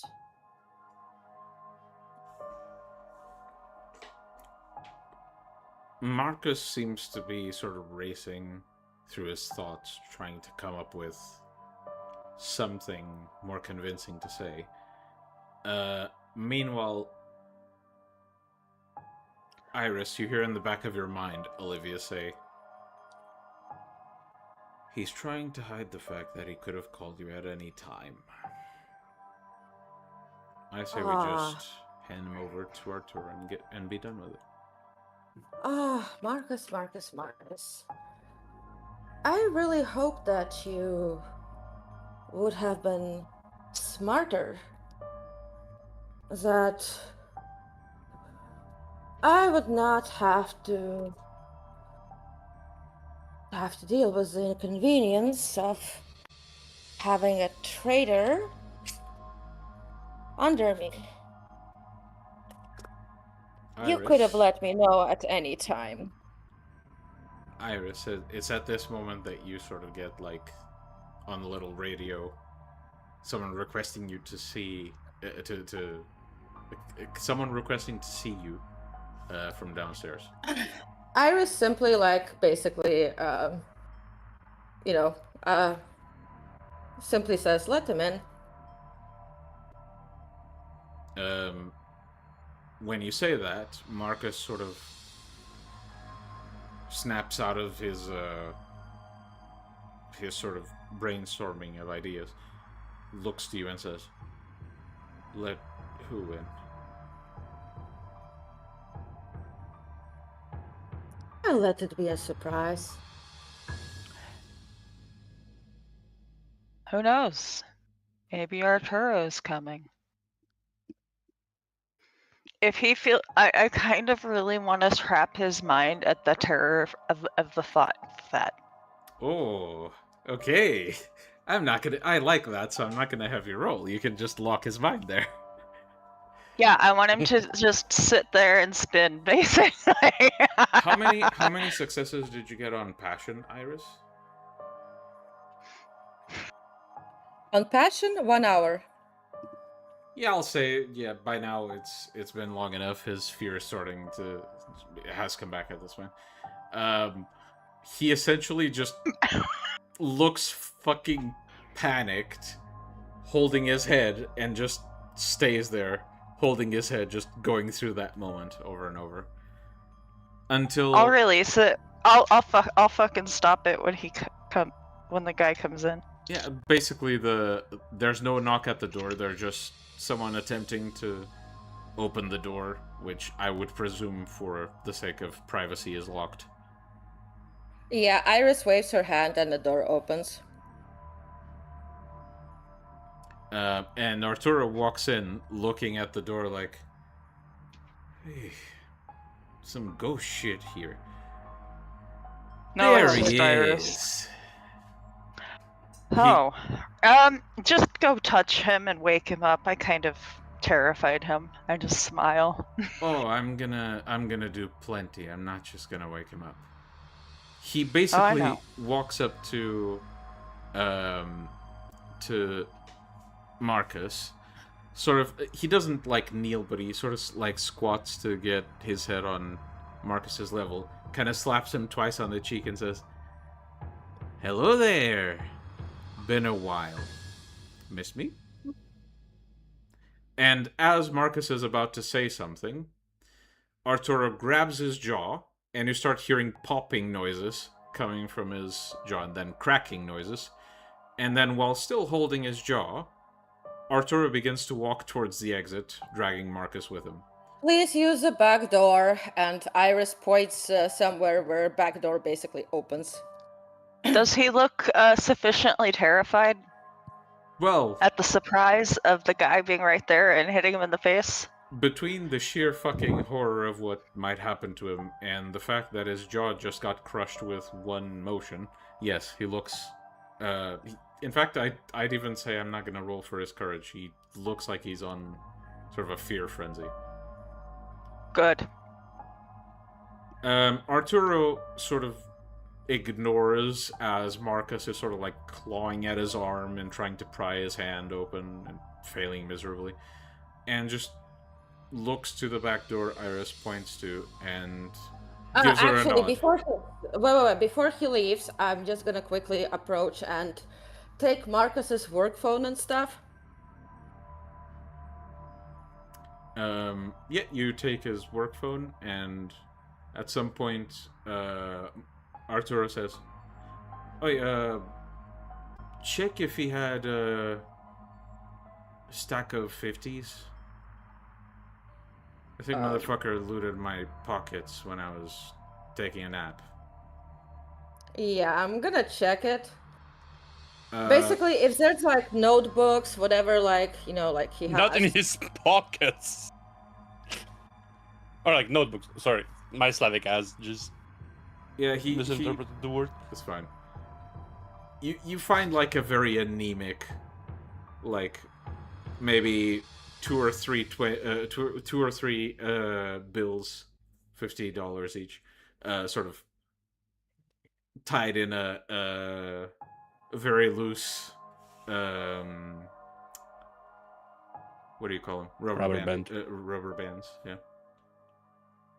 And as you take that from his pocket, Arturo looks to it with a very calm face, and you hear a few more cracking sounds coming from Marcus's jaw, along with muffled screaming and more scratching. "Well, I'll take what he left me. What he left." Either way, Iris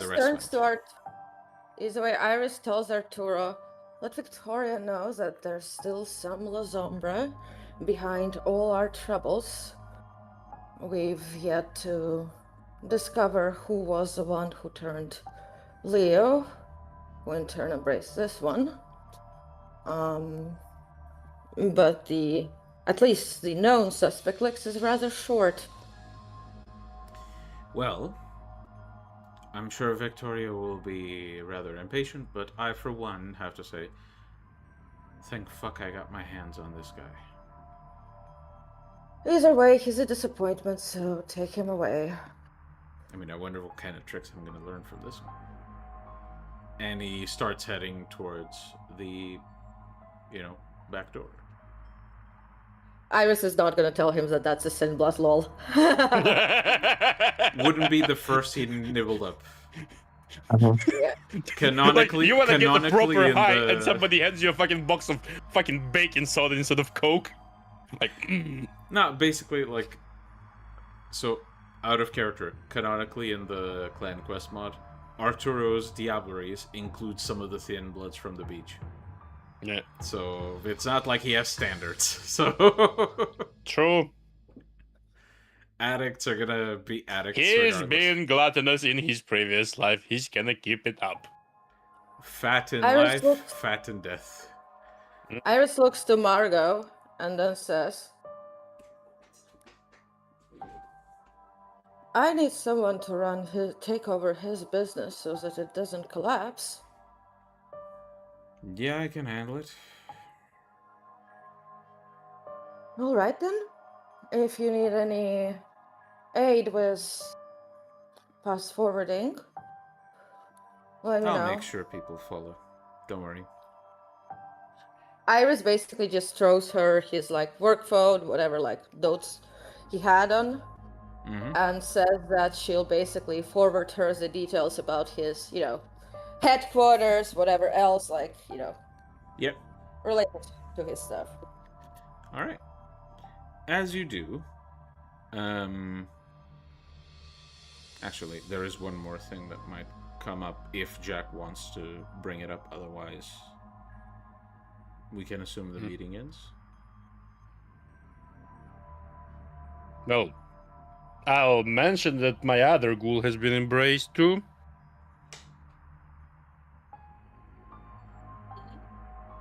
I see. Yeah. She's kind of really pissed about being thin, or banter. A pander. Pander. Yeah, sorry, my bad. Player head being stupid. But I don't really see a problem with that. Not in Sabbat, there is no problem really. Yeah, there's a social stigma, but on the other side, you don't have to deal with clans bullshit. Not in Sabbat, to be fair. I'm surprised that I have to remind you, but the Panders are considered clan-like. I don't have a problem with them. She does. Iris. Mhm. Officially, so this is sort of like a light correction. Officially, in positions, they're basically considered as if they were their own clan, like the Pander clan. However, social stigma is completely up to the individual, and the stigma coming from the Camarilla sort of bleeds over into the Sabbat when defectors come in. So there is some social stigma still there. It's just that usually it ends up with the Pander and whoever decided to shit talk, both wielding chainsaws in a trash compactor. It basically ends like that. That's a fucking duel I would have seen, honestly. I am taking this exclusively Either from way. Clan Quest mod. E- It's actually Either way, referenced. Iris just yeah, but see, it's for Iris, this is just social stigma, oh my god, that's just I don't know, that's cliques in high school. That's so She's high about school, to- yes. That she's is so about to- high school. She's a But keep in mind, Mulgarian. she's fucking teenager. She's teenager, in 20s. Well then, Jack, you just... I just have some medication to distribute. Exactly. Mind you... Can be considered a rites of creation to stop self-stigmatizing for nothing. No. Okay.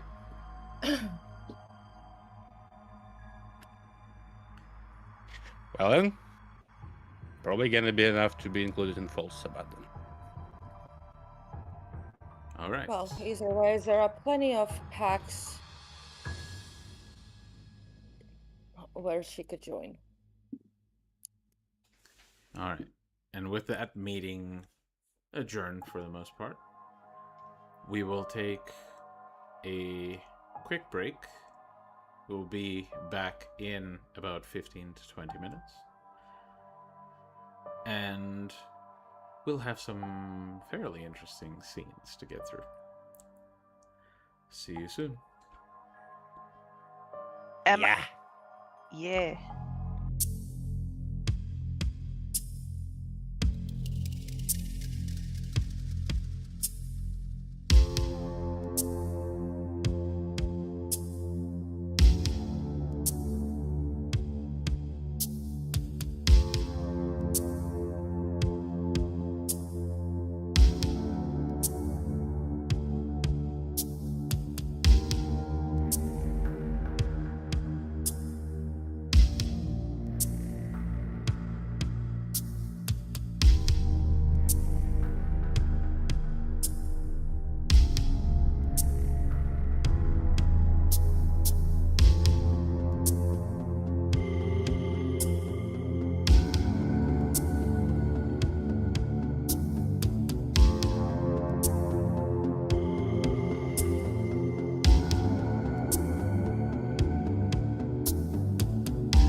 we return.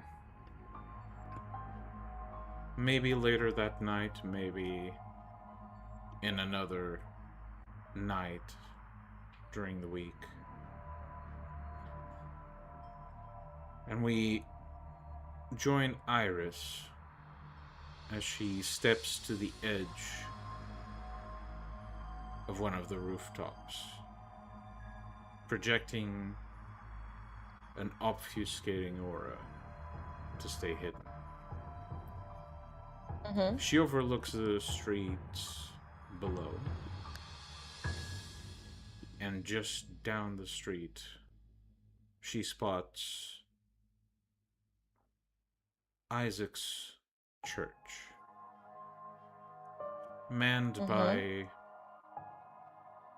the Sabbat's members of Clan La Sombra, including one of their higher up members, a woman only known as the Nun.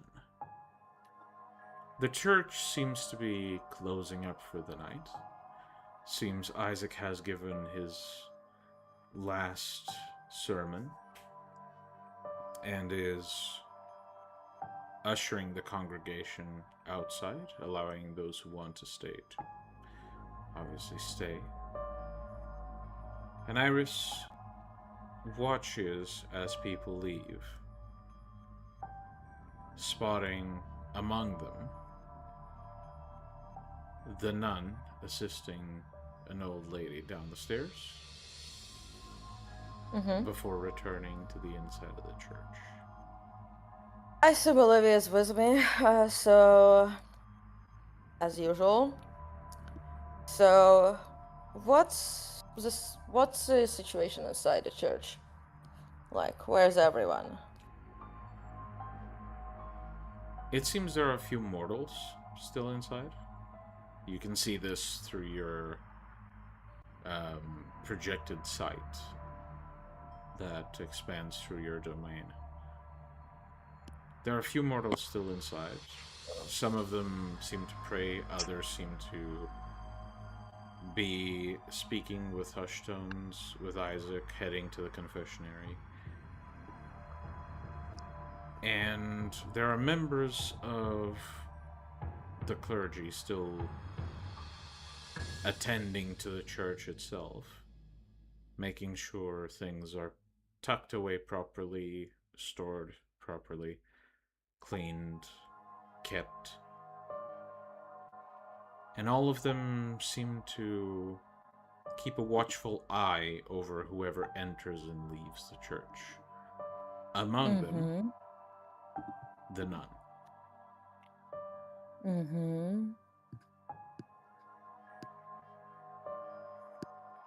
Okay.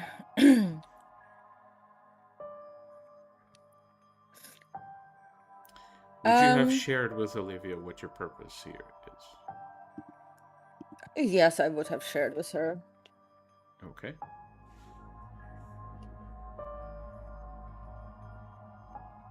And Olivia would also know, like, the side effects of, you know, as in the viping. As best as someone can know, yes. Yeah. Essentially, what Iris is currently trying to see is, certainly they're looking like, because here's the thing, a church has many entrances, and while Isaac's office might not have an entrance, so to say, the church itself might still have back doors and stuff.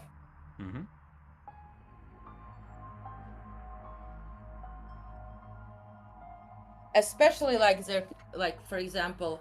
Do you want to know them from your experience, or do you want to actually go examine them right now? I don't need to go examine, I can just look with Way of Spirit. So, the ones you would know about, there's definitely one that leads into Isaac's office, which is right at the back.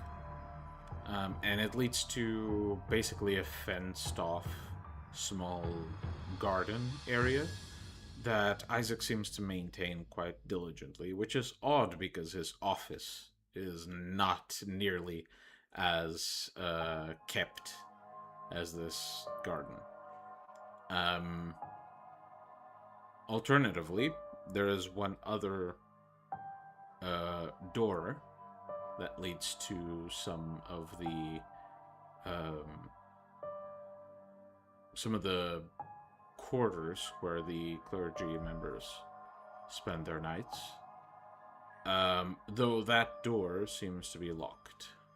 You're fairly sure it is, given the fact that there's a key still in place on the inside.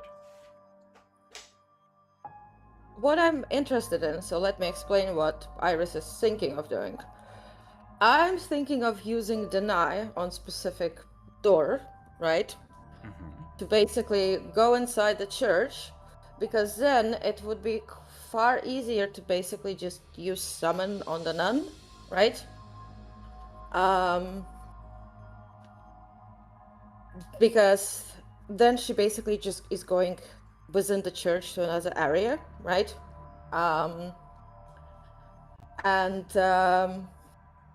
It's a pretty quick process. You can. It just depends which door you want to use. Yeah, so what seems to be the best option? Well, it depends where you want to perform the act. If you want to perform it outside, then performing this power, deny, on the door leading to Isaac's office would be the best, because not only is that area fenced off, it has quite thick vegetation. It has these tall bushes surrounding the fence as well. So onlookers are not really going to see what's happening unless they, try to jump over the fence or something. Deny works only for Iris. I know. But I'm trying to get to I'm trying to get to your options, right? Go, if you want to do it outside of the church, the garden would be the best option, so probably Isaac's door would be the best option. Otherwise, it depends, what your approach is going to be. If you're just going to summon, and you want to get in the church to summon her to a specific room, you'd have to get in and choose where you want to perform this. So are you saying that Isaac's office has door leading to it from the garden? Yes. And the garden is specifically fenced off from the outside, has bushes, so it's fairly hidden from the public. So much so that if you've had any conversations, like extended conversations with Abel, you'd know that this garden is where Abel was gifted the demonic abilities he has, which does involve some sort of ritual that, if exposed to the public, would absolutely break the silence.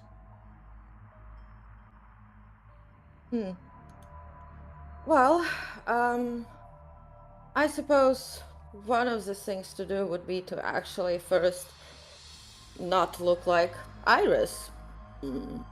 Which most likely Iris is already doing that, as in physically.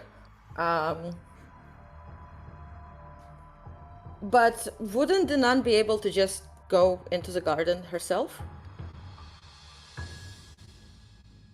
Well, yeah, obviously.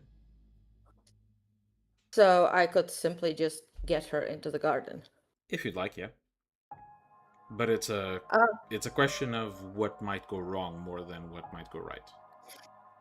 All right, then I suppose since I already see the door to Isaac's office, inside is better, either way. I'm basically going to time it when Isaac is gonna go into the confessional. Well, first I'm gonna just make the door not be there. All right. Well, roll for deny. If it requires a roll. Yes! Yes, it does. Nice. Yeah, that absolutely does the job. You yourself almost... It's like you, in the back of your mind, you know there's supposed to be a door there, but you know that it's not really real. Not to you, anyway. I know. Essentially, I'll just let Olivia know that I'm gonna head down, and because the door doesn't exist for me, it's really easy for me to get out whenever. She just needs to stay within the area for my perception and all that. Well, as in, like, I want her to be around just for the backup. But essentially, once the door doesn't exist for me, but once that's done, I'm going to use Way of Wind to essentially time it that Isaac goes into the confessional, the nun is, doing whatever, and then just head down to the Isaac's office and do summoning. All right. So you keep watch, waiting for an opportunity. Eventually, Isaac taps one of the congregation members, this sort of haggard man who, despite his face and posture telling you he's not nearly as old as he looks, the lines on his face, the stress in his hairline kind of tells you, he looks older than he is. He taps this man on the back with a sympathetic nod and, goes into the confessional, steps in one of the rooms, the man steps in the other, the doors are closed.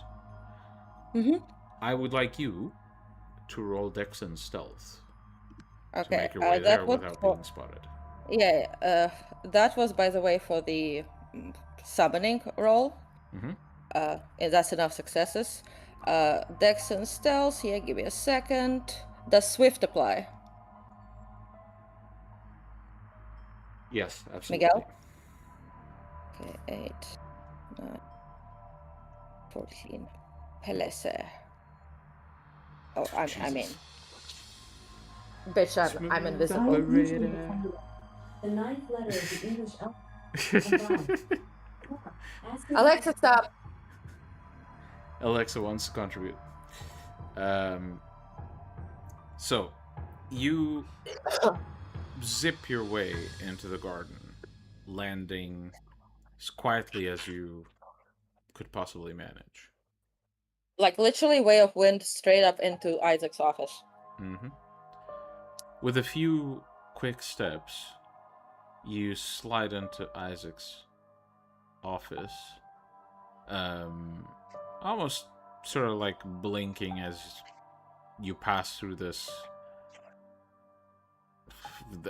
the place where the door should exist, and where everyone else thinks there's a door for some reason, but obviously there's no door there. And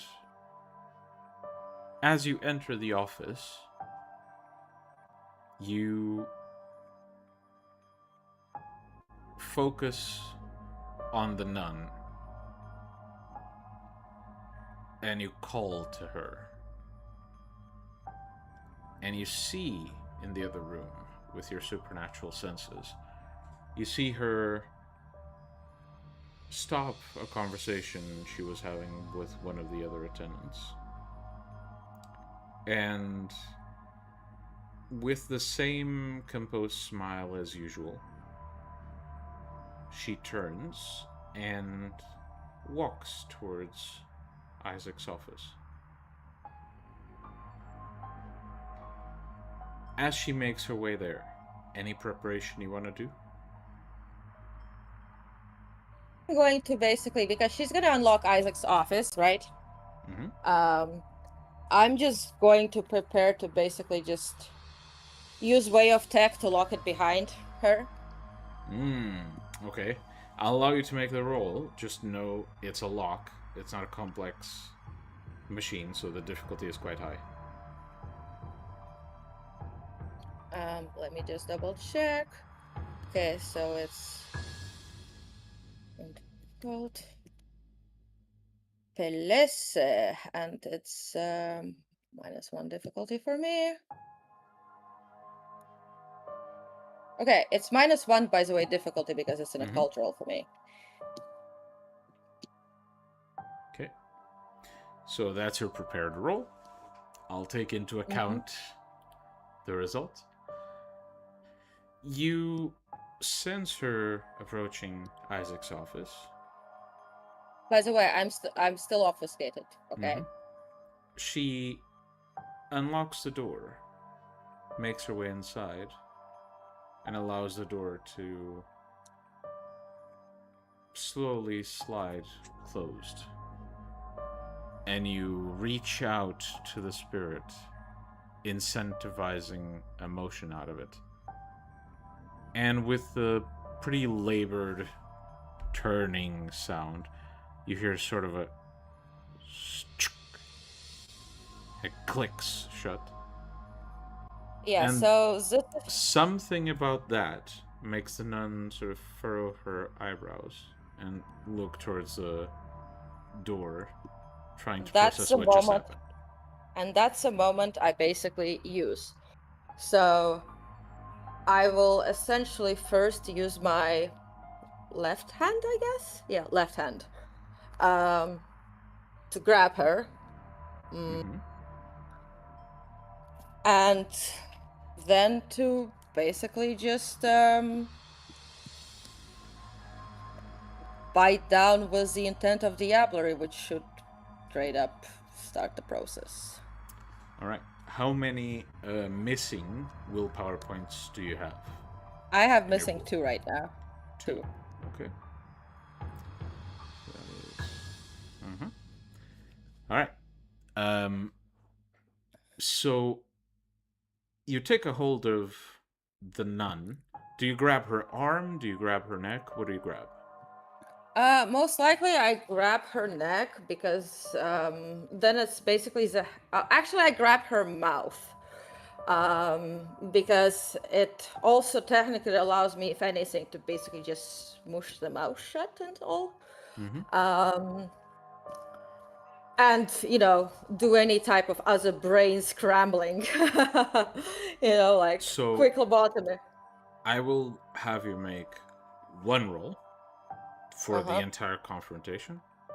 And that is, you can choose either Dex or Strength and Brawl. Dex and Brawl, yeah. Dex and Brawl, Dirty or fighting. Strength and Brawl. Up to you. Okay, Dex and also Precise or Swift apply? Swift, because you're trying to, get into that position before she has a time to... Also, does Dirty Fighting apply? I'll say yes, just because of the result I just got. I just rolled 3 tens. And willpower. Bitch, fuck you. Hell yeah. So, you do notice, as soon as your hand goes over her mouth and she sort of notices you there, she clocks in your intent immediately. As your hand covers her mouth and you feel this deadening of your arm as the shape of your bones almost pierce through the flesh. Also, by the way, I just used the willpower on this grab as well, so... Yeah, that's fine. I'm counting on it. So as your flesh sort of feels this necrosis crawl through it, as your bones in your hand and your arm sort of peer through the skin in this almost pitch black glow, you squeeze her jaw shut, and you do feel her fighting back. She pushes against your arm with quite a bit of surprising strength that you didn't expect someone with her frame to have. But it's not nearly enough. and with one swift motion, you open your mouth, and whatever one might expect to see when a vampire feeds is not what happens. The entirety of your face sort of opens to show this grotesque maw that leads to an infinite nothing. And with your pitch black fangs, you dig into her neck. And there's no bliss in this. She struggles the entire time.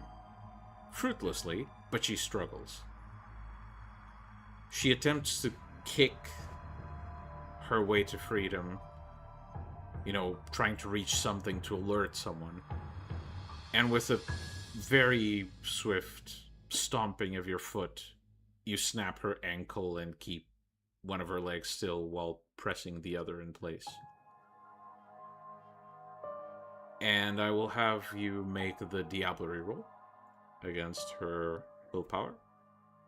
What's the Diablerie roll? So it's, if I recall correctly, it's Permanent your willpower, your permanent, we homebrew it's temporary, but you basically use your full permanent willpower because you're sapping hers in the process to use for this specifically. Televelis does not take shit from anyone. So, yeah, permanent willpower, and she rolls hers minus whatever you sapped. -3. Pelese.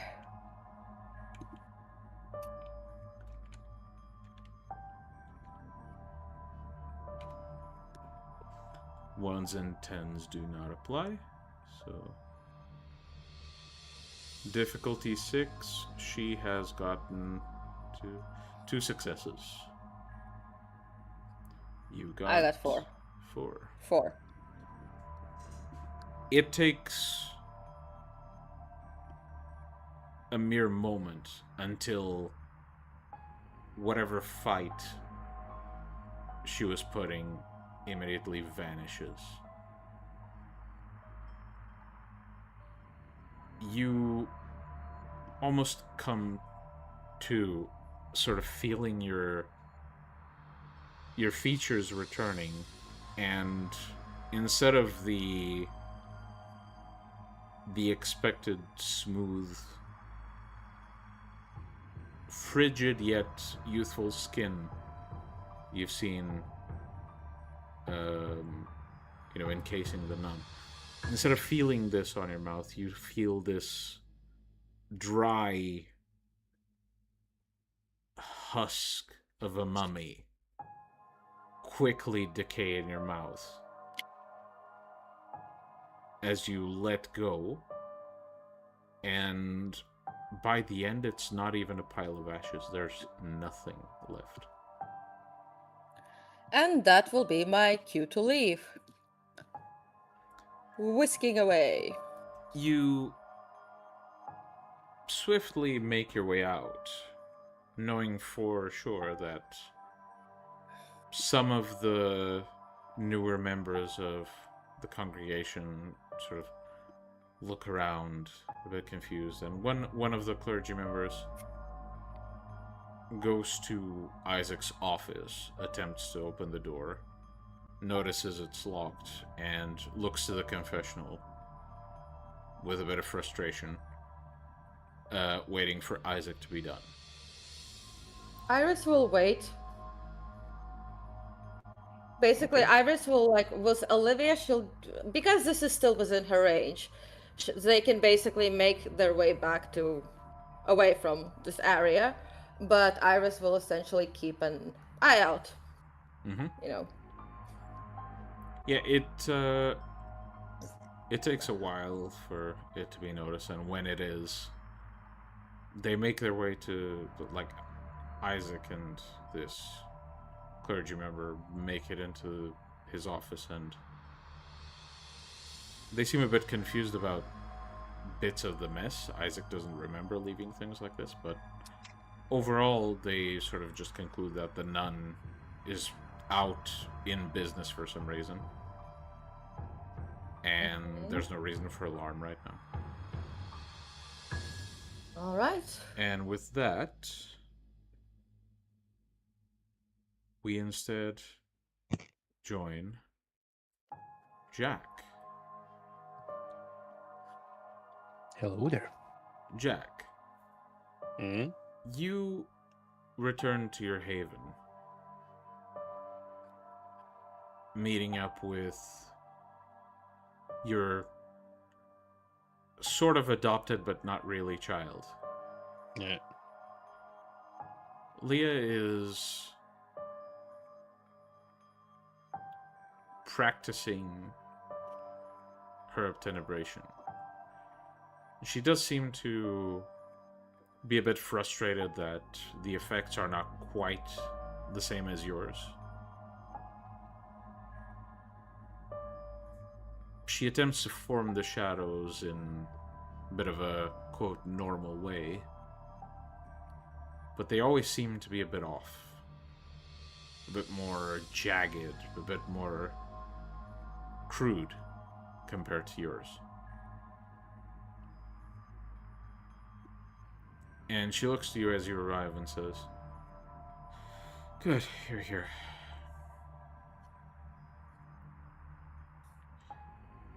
And why is it so good?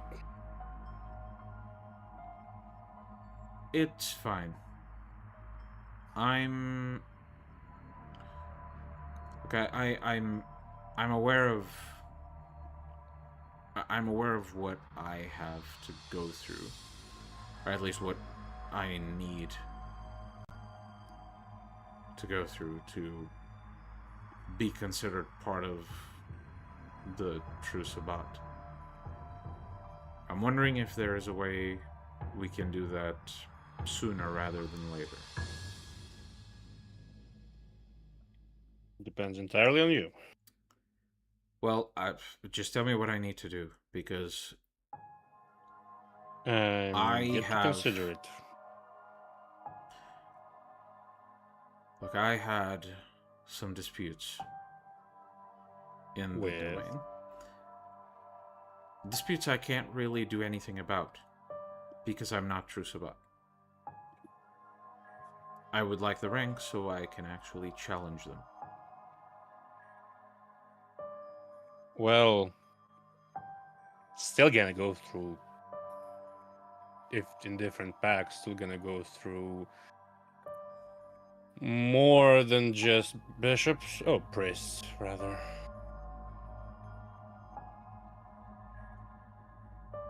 I'll message Caroline if she has a spot in her pack. Yeah, fine. Oh, I physically messaged Caroline. Yep. Caroline texts you back saying, "I could have, depends on who you want me to recruit."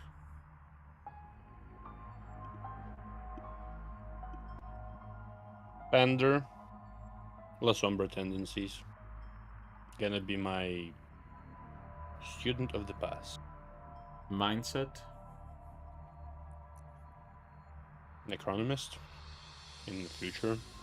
send her over. Yep. Well, I managed to get you a, so to say, an addition. I believe, like, at this point, Jasper probably is gonna message. I think so. Yeah. Just gonna stop by, pick up Jasper. I have some business to discuss later. All right.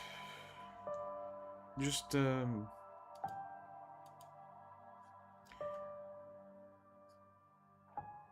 once I am considered true Sabbat, I am going to have to challenge this asshole. And I expect you This to... asshole who? A member of... well, not your clan. Who decided to... well, make comments. I want to fix that.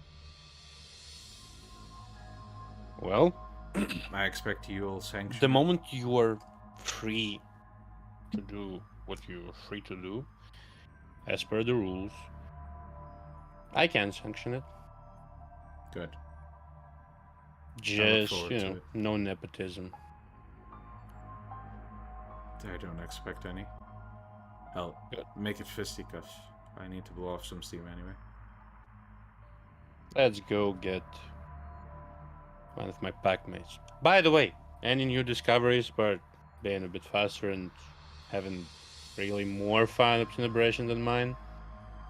Well, I've been reading some of the stuff you have lying around, and it doesn't seem nearly as difficult to study now. Before it sounded wild. Now, not so much.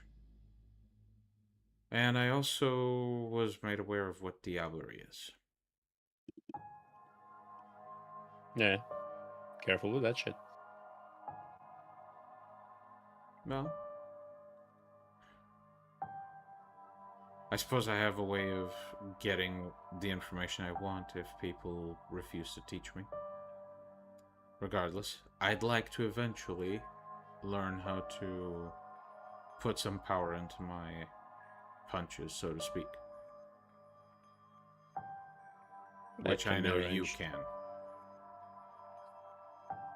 I can a bit more than you know. Probably. Let me guess, you kind of have an ick when people lie to you.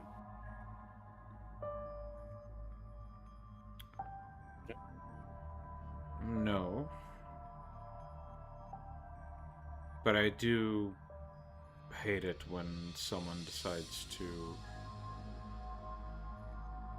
speak to me like I'm something you put away after you use it, rather than someone who you should consider a potential danger.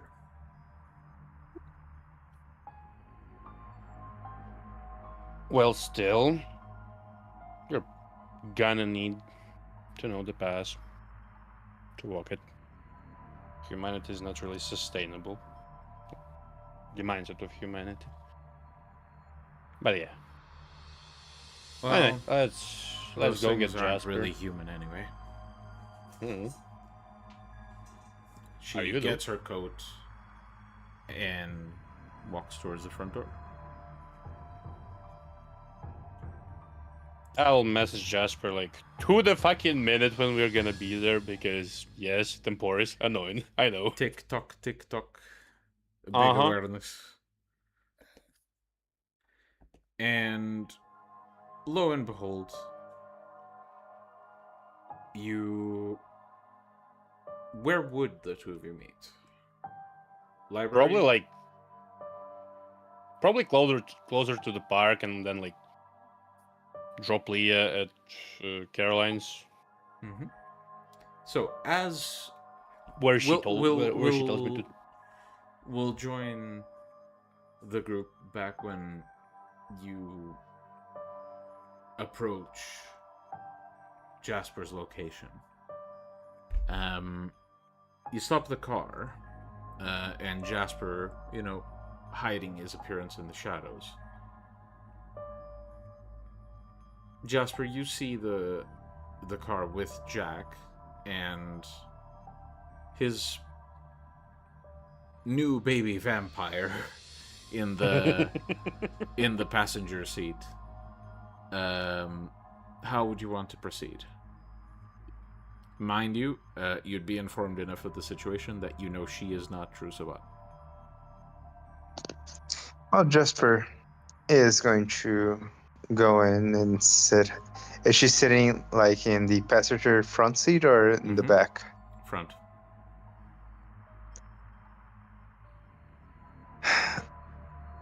Well, if she's sitting there, Jack must have allowed it, so for Well, now, if you're Jasper gonna will sit ask in the for the back. front seat, she's gonna give it to you.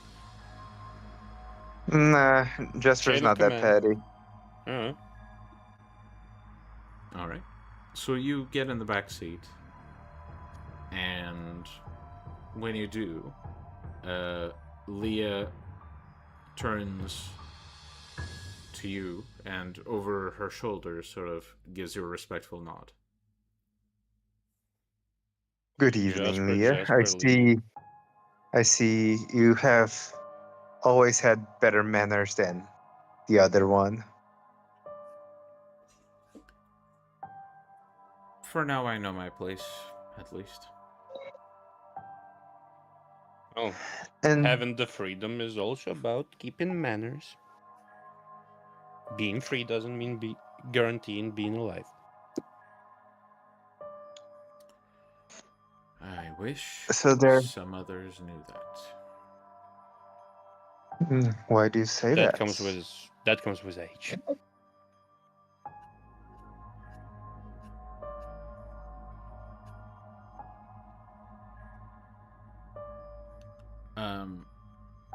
Jack, you begin to drive to the address that Caroline gave you.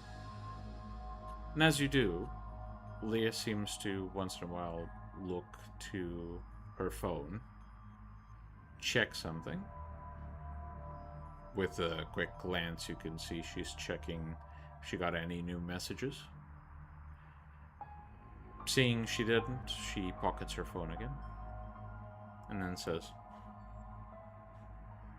Mr. Jasper, once I achieve the rank of true Sabbat, could I persuade you to share some of your aptitudes with me?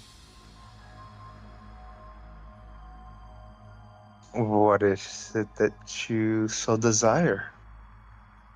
Anything you know and are willing to share, I would like to learn.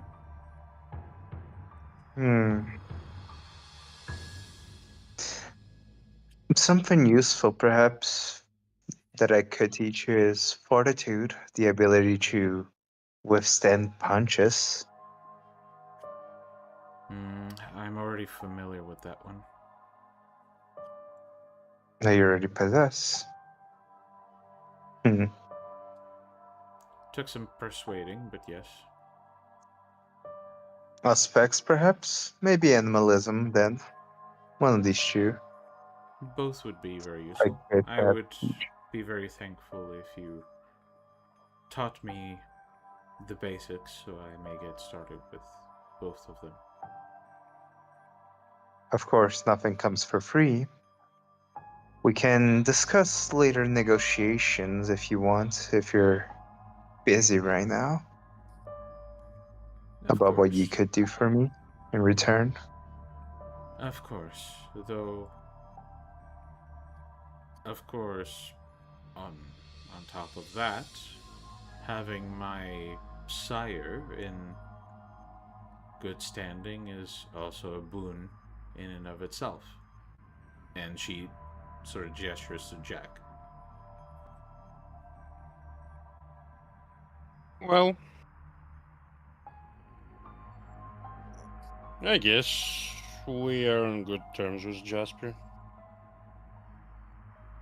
And what's a favor between friends? Good question. Indeed. We can figure something out.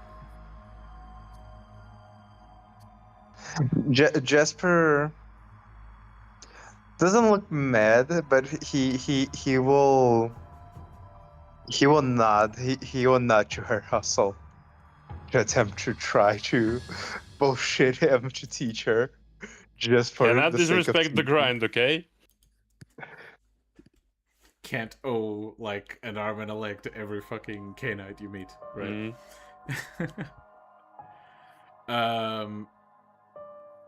she... Eventually you guys make it to the address, and she thanks both of you for the ride, for leaving the car, and meeting up with Caroline on the sidewalk. At which point Caroline basically stops her with motion, looks to you, Jack, and just gives a sort of a gesture with her head, and seems to speak to Leah as you begin to drive away.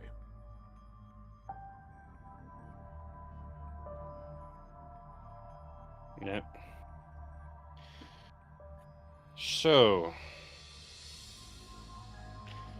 what was that book you were talking about?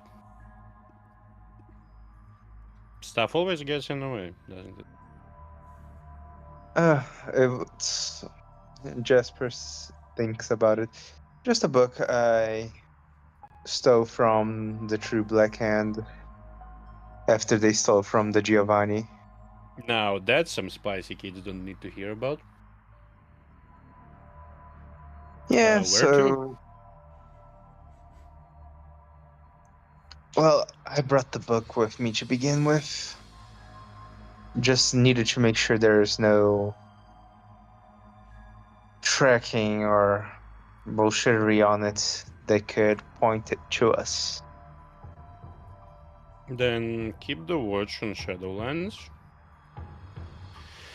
And I'm gonna go to some throwaway haven.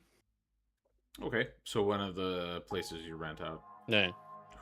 that currently doesn't have anyone there, Yeah, because prices recently went up a bit, and of course you saw the opportunity to sort of squeeze a big paycheck out of a good number of folk. It didn't matter if some of them couldn't afford it and had to be sort of encouraged to go elsewhere. I said the price, and probably people to do one pay. of your cheaper properties, so you're still getting the money, you're just, moving them around so you can squeeze a bit more. Because what's capitalism without fucking over a bunch of poor people? Oh yeah. And as you arrive,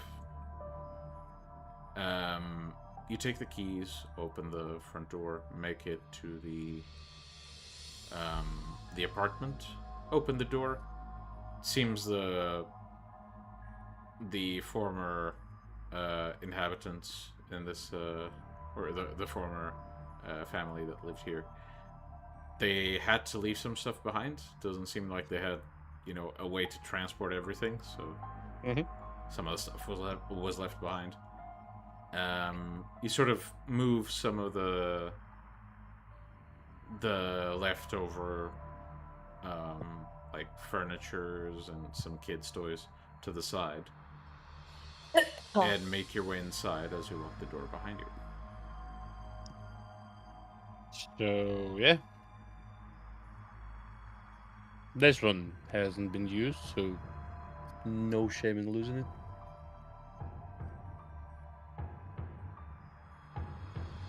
Well, anyways, here. It's quite old, I believe. It predates the Giovanni. Not a big fit of history. If I remember correctly, they are not even 1,000 years old. I believe the ones that wrote this book are known as harbingers of skulls or something like that nowadays.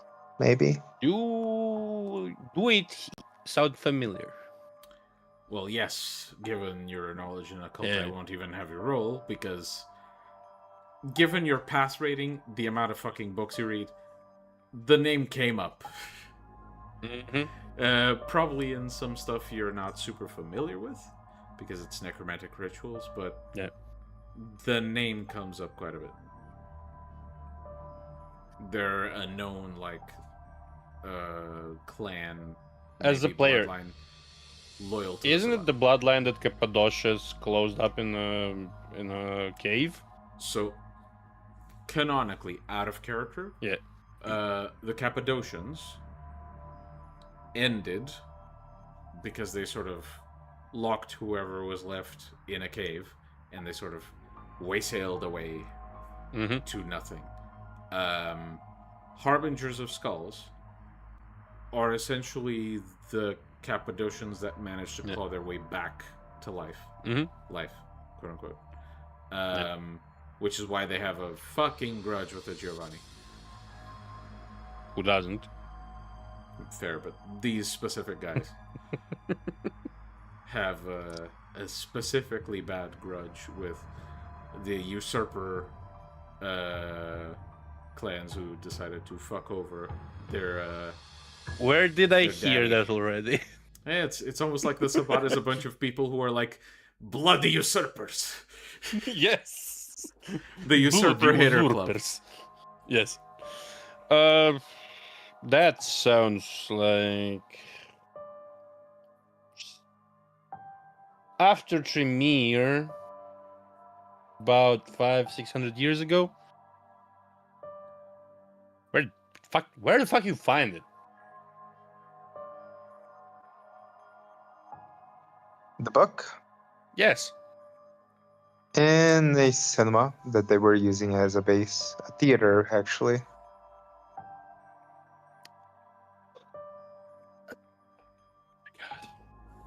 This fucking city. Also, I might have seen the ritual of how to open, how they open their way to Enoch and kind of saw the city.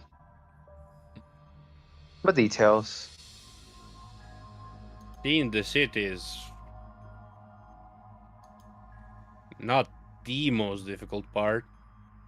You just gotta know somebody who's there and move your bullshitty auspexy way out there.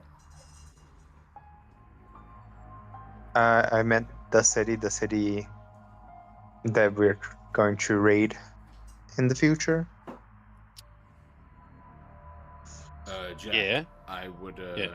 point out that you probably would catch on that he's not saying he saw it in a projection. He saw it with his own eyes. So, what exactly does it give us, though?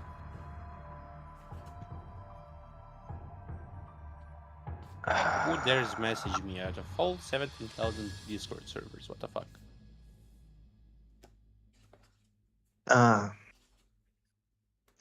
Can't quite explain. I heard what they were saying, but I cannot kind of say it. If you wish to see into my Mind? memories, Mind if I? sure. Yeah, I'll telepathy. The words you hear are... you can tell it's sort of like a... Actually, let me double check. Jasper, would you happen to have the merit that half of this group has? Yes. Okay, good. So you remember the exact sounds. However, the sounds are very hard to understand. It's almost like it has a dialect that you don't quite recognize, and at the same time, it kind of rings a bell sometimes. And the words sort of hurt your brain trying to understand it. It's almost like trying to wrap your head around, like, a noise that it's feasible a human could make, but how? Yeah. And it's a prolonged, like, full sentence of these words, and it opens the way. And on the other side, when you do see a city, like with your own eyes, or at least with Jasper's, Yeah.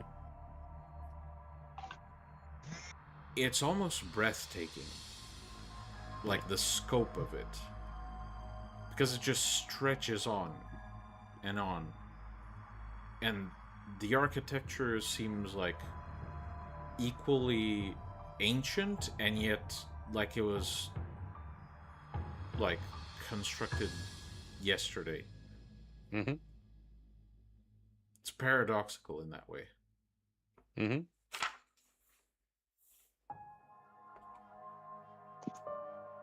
Well, the language doesn't seem like anything really. Like, seems like a language. Yeah, that's exactly what I thought.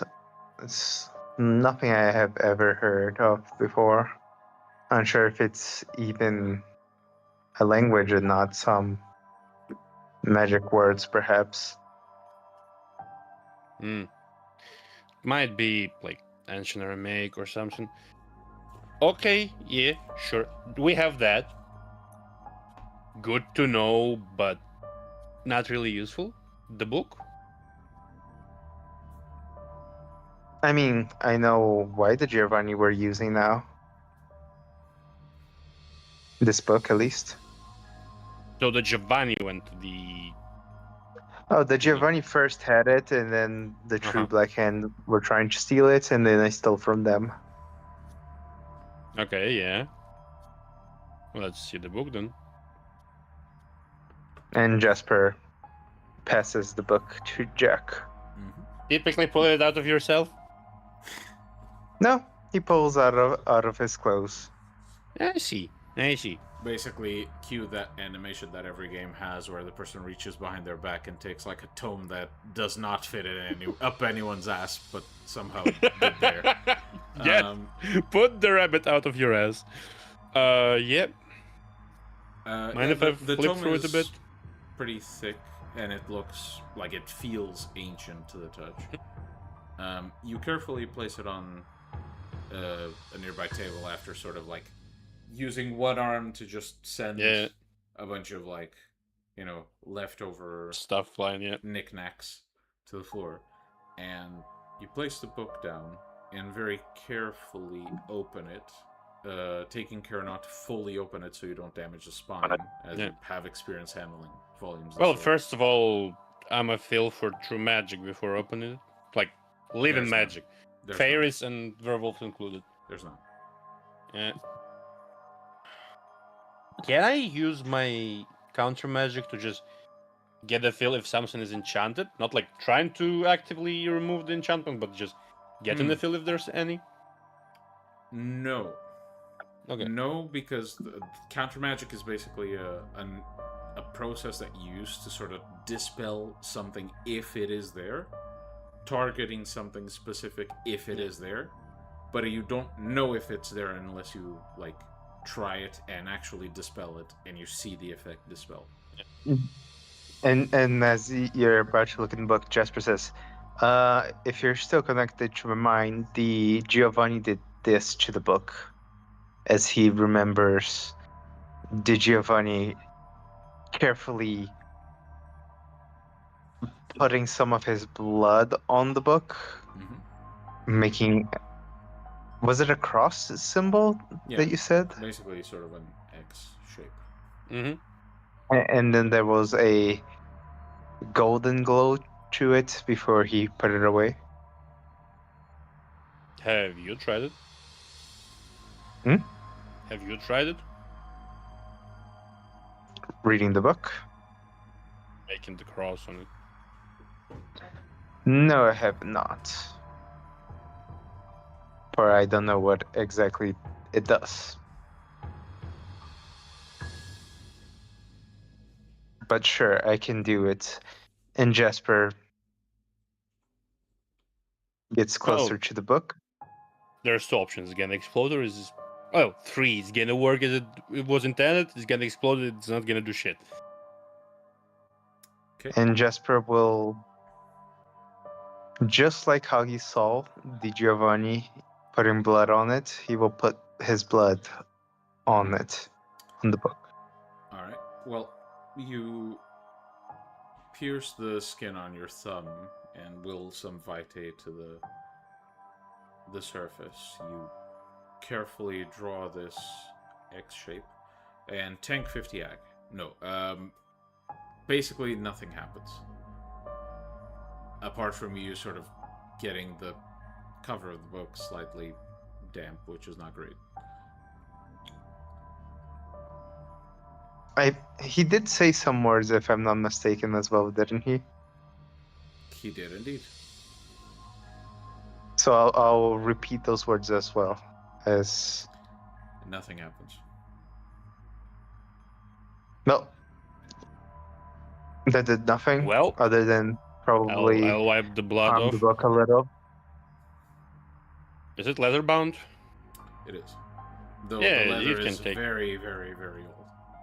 Yeah, it can take a little bit of moisture.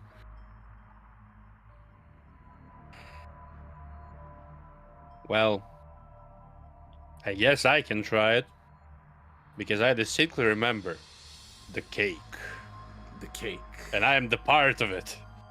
The Jwari is the upper part, I'm the middle part of it. Everyone who didn't see the episode is like, what asses have these people seen that the guy, like, relates to it? It was a dabuti. Yeah, I'll try it as well. Like, I've heard the words. I've seen the place to put the cross on.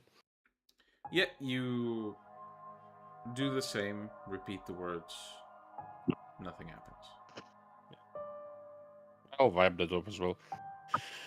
Well, might have not been the enchantment, but like disenchantment. Have you flipped through the book? I don't want to. Yeah. I have. You can flip And? it if you want.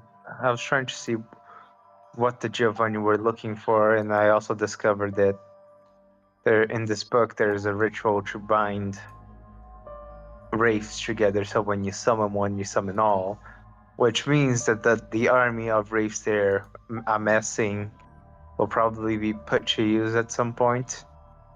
Mm-hmm. And they're planning to summon everything at once.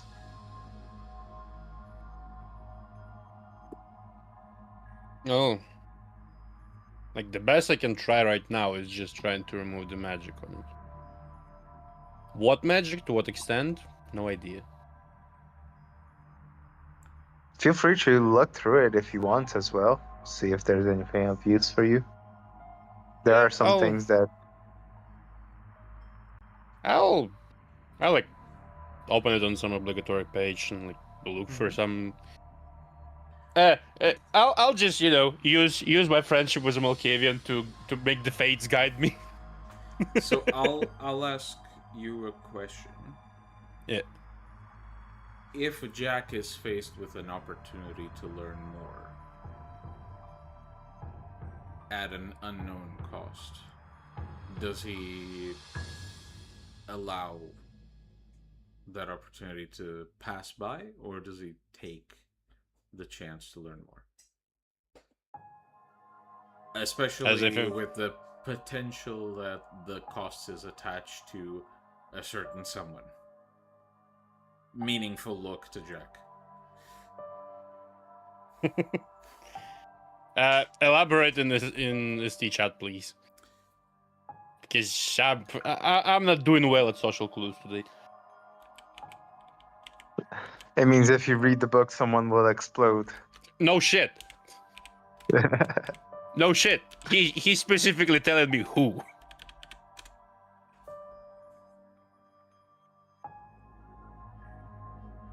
Nah? Hmm? Okay.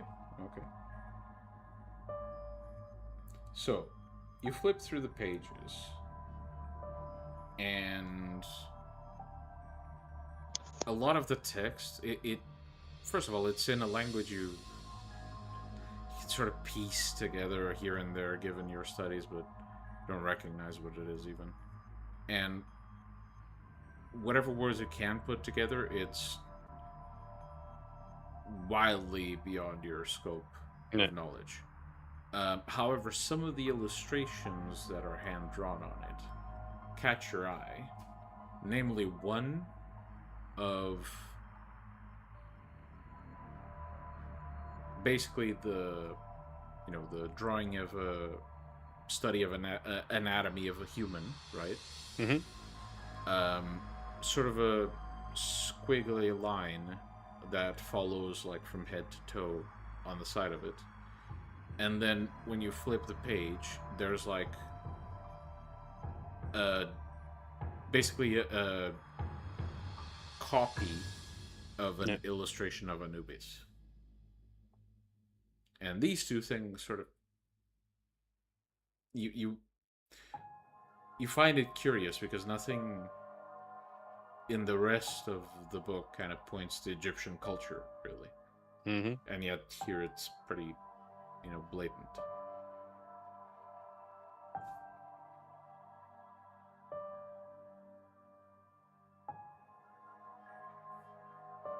Haven't really known Giovanni or their predecessors to be hard on for Egyptian gods of death. I mean, it's related to death. Our Archbishop is something god of death related. Didn't really get the details. No disrespect, but Jack really didn't get much details. Yeah, it's really hard for Jack to get any details given the fact that it's written in a way where No. About Iris's deal with God of Death. Yeah. Oh yeah, Iris that's didn't care that confidential. much. It's confidential as fuck. Yeah. NDA. Yeah, you just said something about the God of Death. That's all. Especially the fucking horror show that happens every time she bites someone. Uh-huh.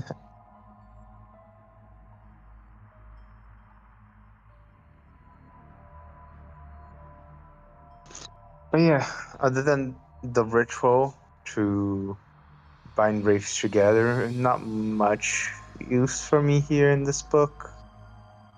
I was expecting something more, perhaps. And Jasper kind of flipping through the pages, trying to, almost in a puzzling way, trying to solve whatever he is not seeing here that could be more to it. I'll allow both of you to roll into cult, and I'll pull your successes together. Book knowledge, and I guess it depends what you want to include. Just make sure that both of you have that specialty, and it will change it will change the what. Well, I have book knowledge and analytical for int, and rituals, bloodlines, a best mysticism, which you don't have, and Cainite lore for occult. So intelligence and occult. Yes, and if you want to use specialties, both of you need to have the specialty you're using. I mean, I have analytical. True.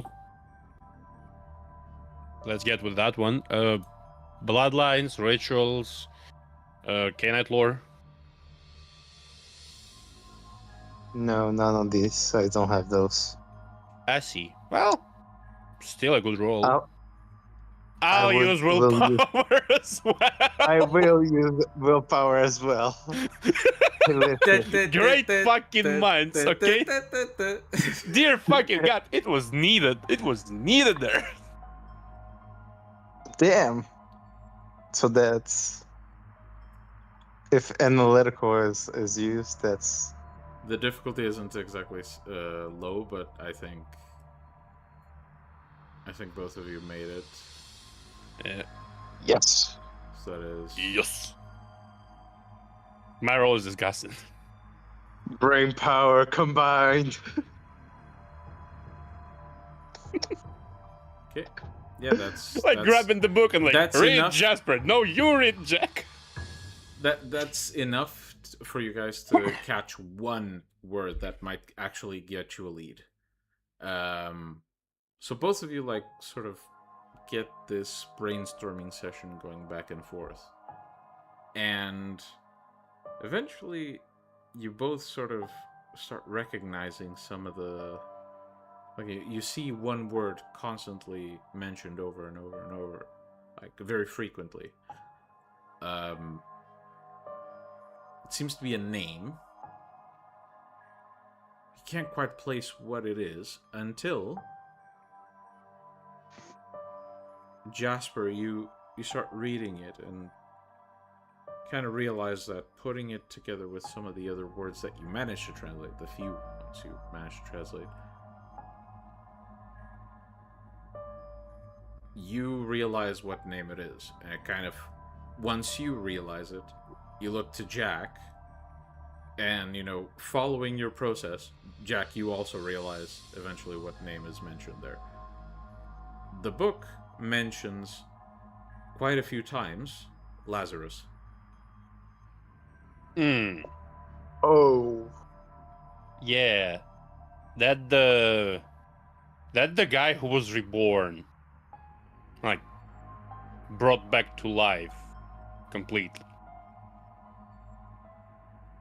Huh. You mind if that moves to the library? Probably, like, the wing like, nobody else can access? Because I have a feeling we got a study on our hand. Can I put one and one together with the fact that they were looking for a relic? That the Giovanni possibly maybe looking for a It relic? feels to me like you might already be putting two and two together yourself, so why roll for it? Just make the conclusion, damn it.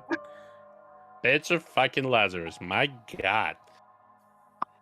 So that's whose relic they were looking for. I suppose. The question is why they want it. Why they need Lazarus so badly. Well, because at least according to Bible, he died and came back. Something like we do, but not a vampire. Maybe they trying to, I don't know, make themselves not vampires anymore. Maybe not. Maybe it's some other bullshit. Well,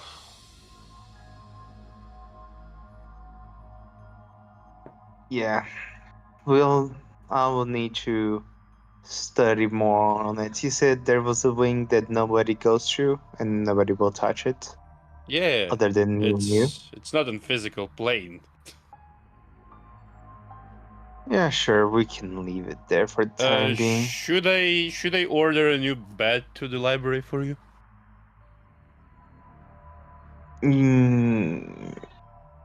No, I'll come here whenever I can. Sure. I also have other things that have been put on hold because of the favor that you asked. I'll spend some time at the library. But yes, let's translate more of the book, see what else we can find. Yeah. What is the relic, what object it is at least.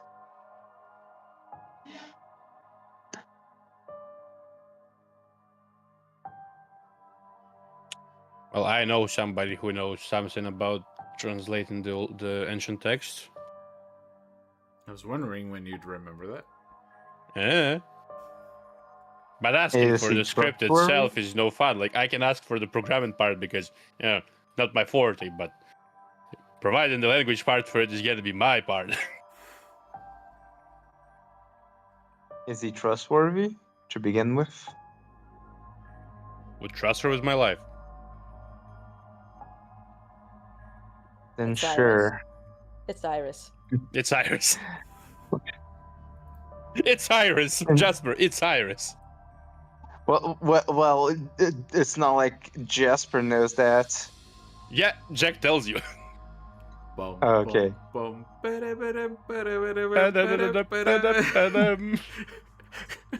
I mean, sure. All right. So, Like the moment Jasper starts doubting Iris, Olivia's like, "Hey there, boy, fuck you doing?"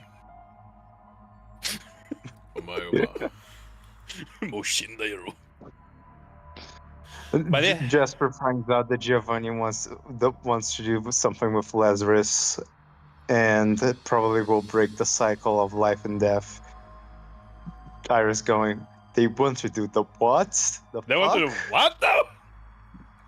Okay, so as both of you start nerding out over the discovery, yeah, on our way to the library probably. We will cut back to Iris later that night. As sunrise gets closer and closer, Iris, along with Olivia, of course, both of them return to the Haven. And as they do, Olivia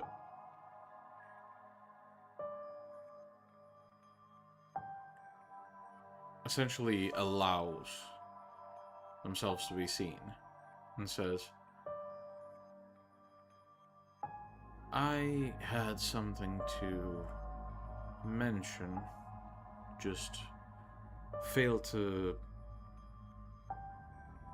have the appropriate circumstances, at least enough time.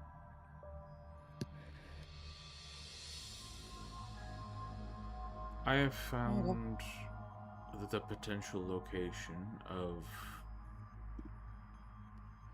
someone who may give us some potentially useful tools for the coming war, and will also make for a great distraction for our enemies while we are busy doing what we have to do. Of course. By the way, have you... Sorry to change the topic briefly. What are we doing about Vicus?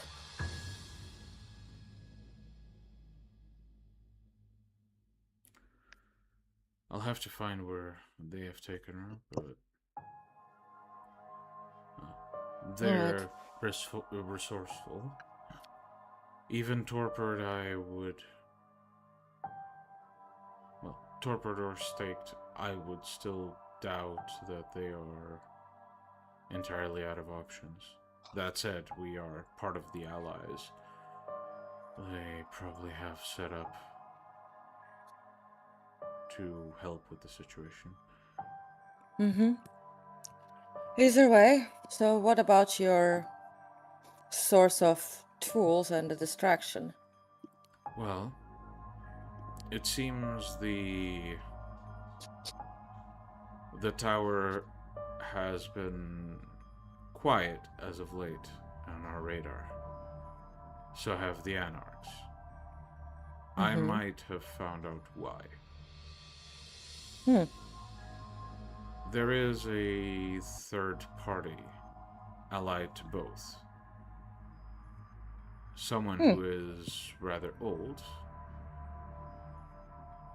and rather powerful, but also isolated enough that a coordinated attack might actually grant us an opportunity to take that power back.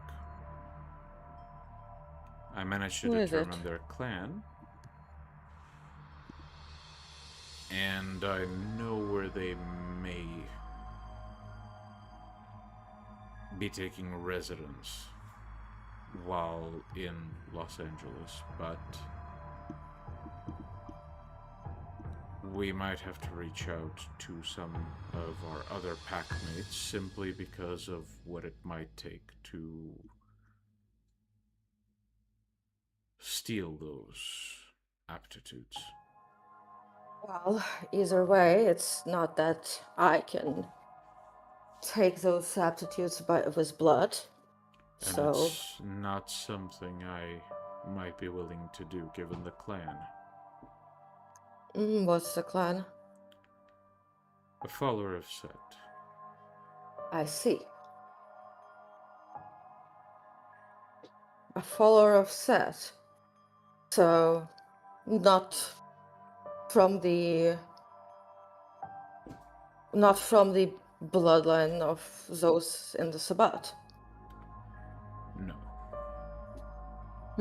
More importantly, someone from a bloodline that is, well, fairly scheming. Having either of us consume that particular prey to take that power back, it may compromise us. Yes. Either way, I mean, you've seen what happens when I do it, so.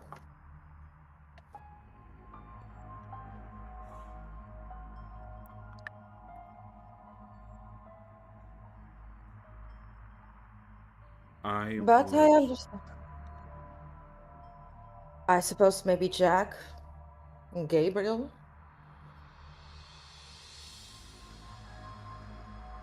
One of the other four in the pack will do. I doubt Abel would be willing to do Yes. such a thing. But would Jasper still be okay? Maybe. It depends what... Well, suppose we should discuss with the others to see who might make best use of those talents. What is a talent that... What is exactly that you've found useful in their blood for us? Well, I've noticed something about all our encounters. It seems that the Tal Mahara, their ranks mostly consist of either incredibly powerful elders who, well, they're unpredictable, but elders whose ego, whose vanity might actually be their undoing, or vast numbers of incredibly powerful and well-trained but young warriors.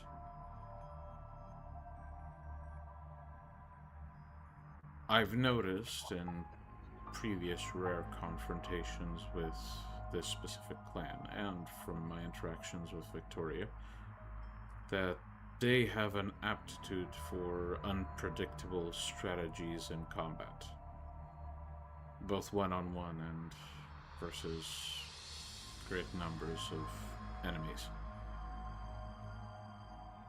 And plus an uncanny ability to,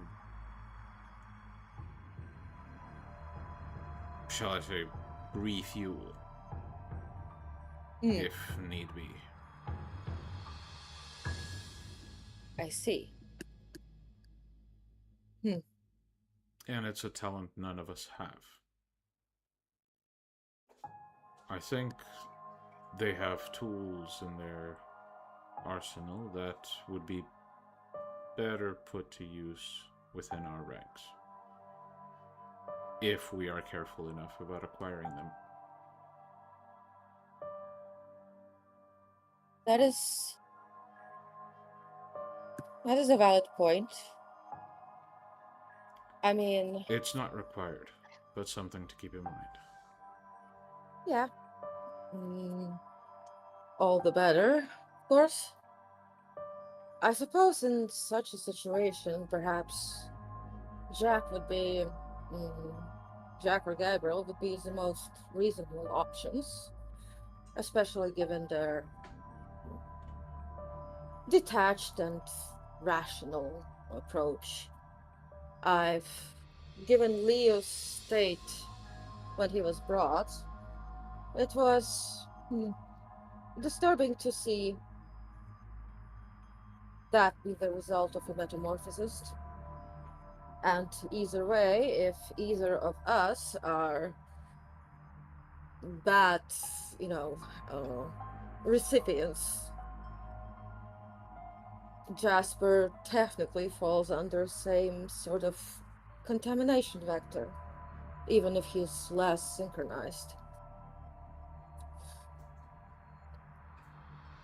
Something to consider. Either way, the advantage of attaining this power is not solely on the acquisition itself, but the fact that currently both the Anarchs and the Tower are playing nice with each other is the fact that this specific elder is being courted by both parties. They tolerate each other's presence, mainly because this one elder might join either side, and yet has not. I see. If he vanishes, or if he is perceived to be assassinated,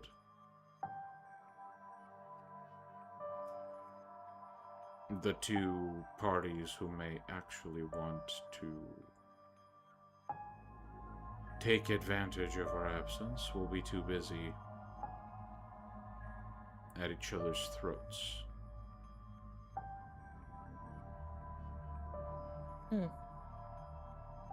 True. I just thought it should be considered. I suppose I could. I have a need to use melange in the following night, so I'll be needing you to do the usual safety precaution. But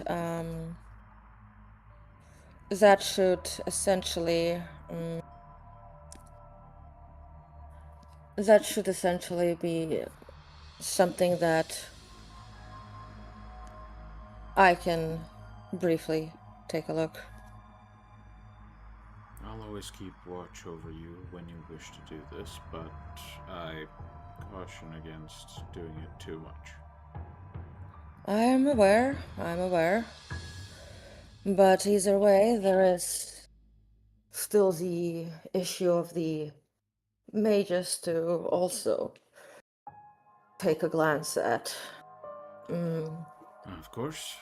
And it's no secret my warnings often fall on deaf ears, especially when it comes to you.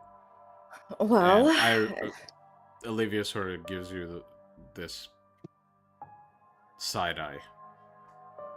Well, I'll have you know that when navigating back from the tapestry, it is always our invisible connections that I use to find my way back. And Iris gives Olivia a quick smile. I'm sure.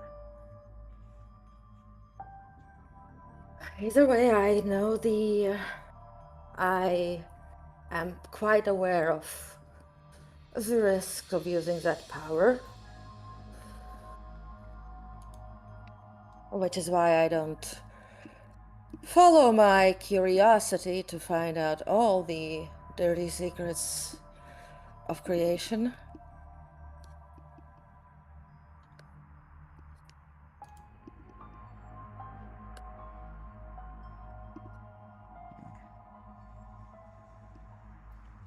I think at this point you would get the text from Jack. Mm-hmm. He sent you in PMs what you'd get.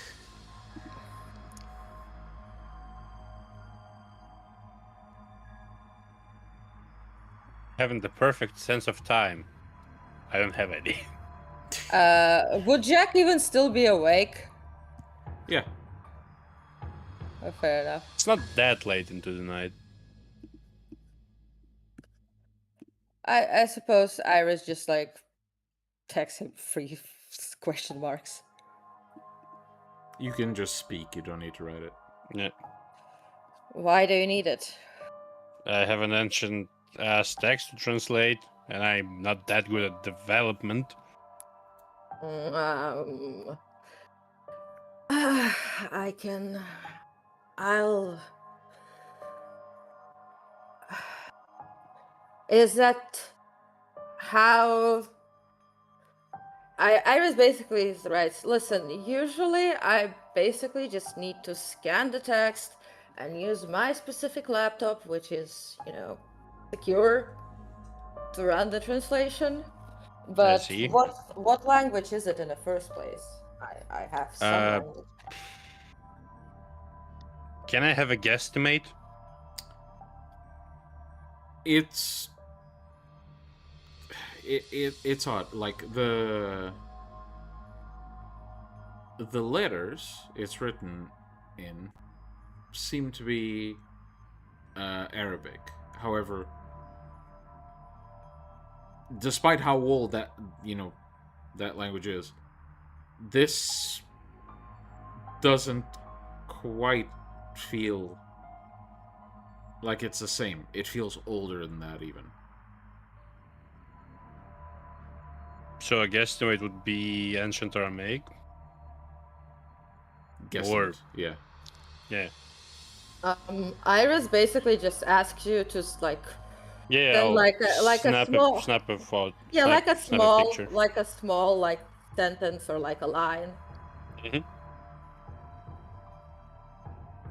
Because remember, I've already once used a script to do ancient Aramaic. Mm-hmm. So she should basically recognize it. Yep. You recognize parts of it. Some of what he sends you. Yeah, I mean, I can't read it. I never studied it. Yeah, but you recognize the, yeah, it does. It does definitely look like ancient Aramaic. So here's how the process goes. It's essentially, it would need to be scanned. Obviously. It should be able to assign most of the symbols automatically by shape detection, but some of those might have to be manually assigned to specific letters. And after that, it's going to, You just if we're talking on the phone, you just hear Jack typing on the keyboard. Just trying his best. Either way, this software exists specifically on a specific device of mine, and so that it doesn't have access outside for obvious reasons. Yeah. And I'll at least try to make it a PDF in a way. Again, some of this stuff is barely readable. Again, the best choice of operation would be basically for you know what? Most likely I can probably just ask Margot to go and deal with it, since she's pretty well versed in tech and she can work with this. Can you bring the book here or no? I'll try to fuck around with the code to make essentially a PDF of the book. No. Iris basically asks if the original book can be brought to her haven. Remember, Jack didn't say what the book is. Yeah. Security-wise. Security-wise, it's in the privater part of the library. I see. Okay, so I think what's most reasonable is that at some point I just give Margot the a device with that program, and you sort out that there will be a scanner in your library that she can use, and I'm certain she can basically handle the rest. Oh, I am working on making it, a digital book.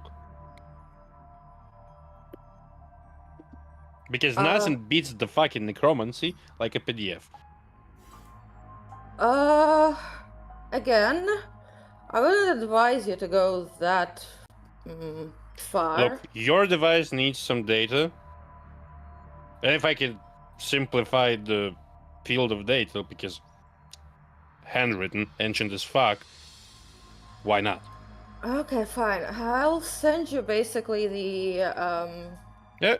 I'll send you basically the alphabet and a reference for it, so you can essentially transcribe it. Mind you, there's no digital typeset for it. That's why it can't really do that. But sure, you can do the prep work of putting it into some code. I'll send you an instruction. While the rest essentially it's a bit more techy, so Yeah. since I'll do my part. I'll do my part. Very well. I'll send you the technical specifications of the PDF. My concern is that I'm more concerned about whether the PDF is not going to have it. Well, if you're going to be manually transcribing it, it should be fine. So yeah, I'll send you the instructions of how to prepare the PDF. Yep. Appreciate it.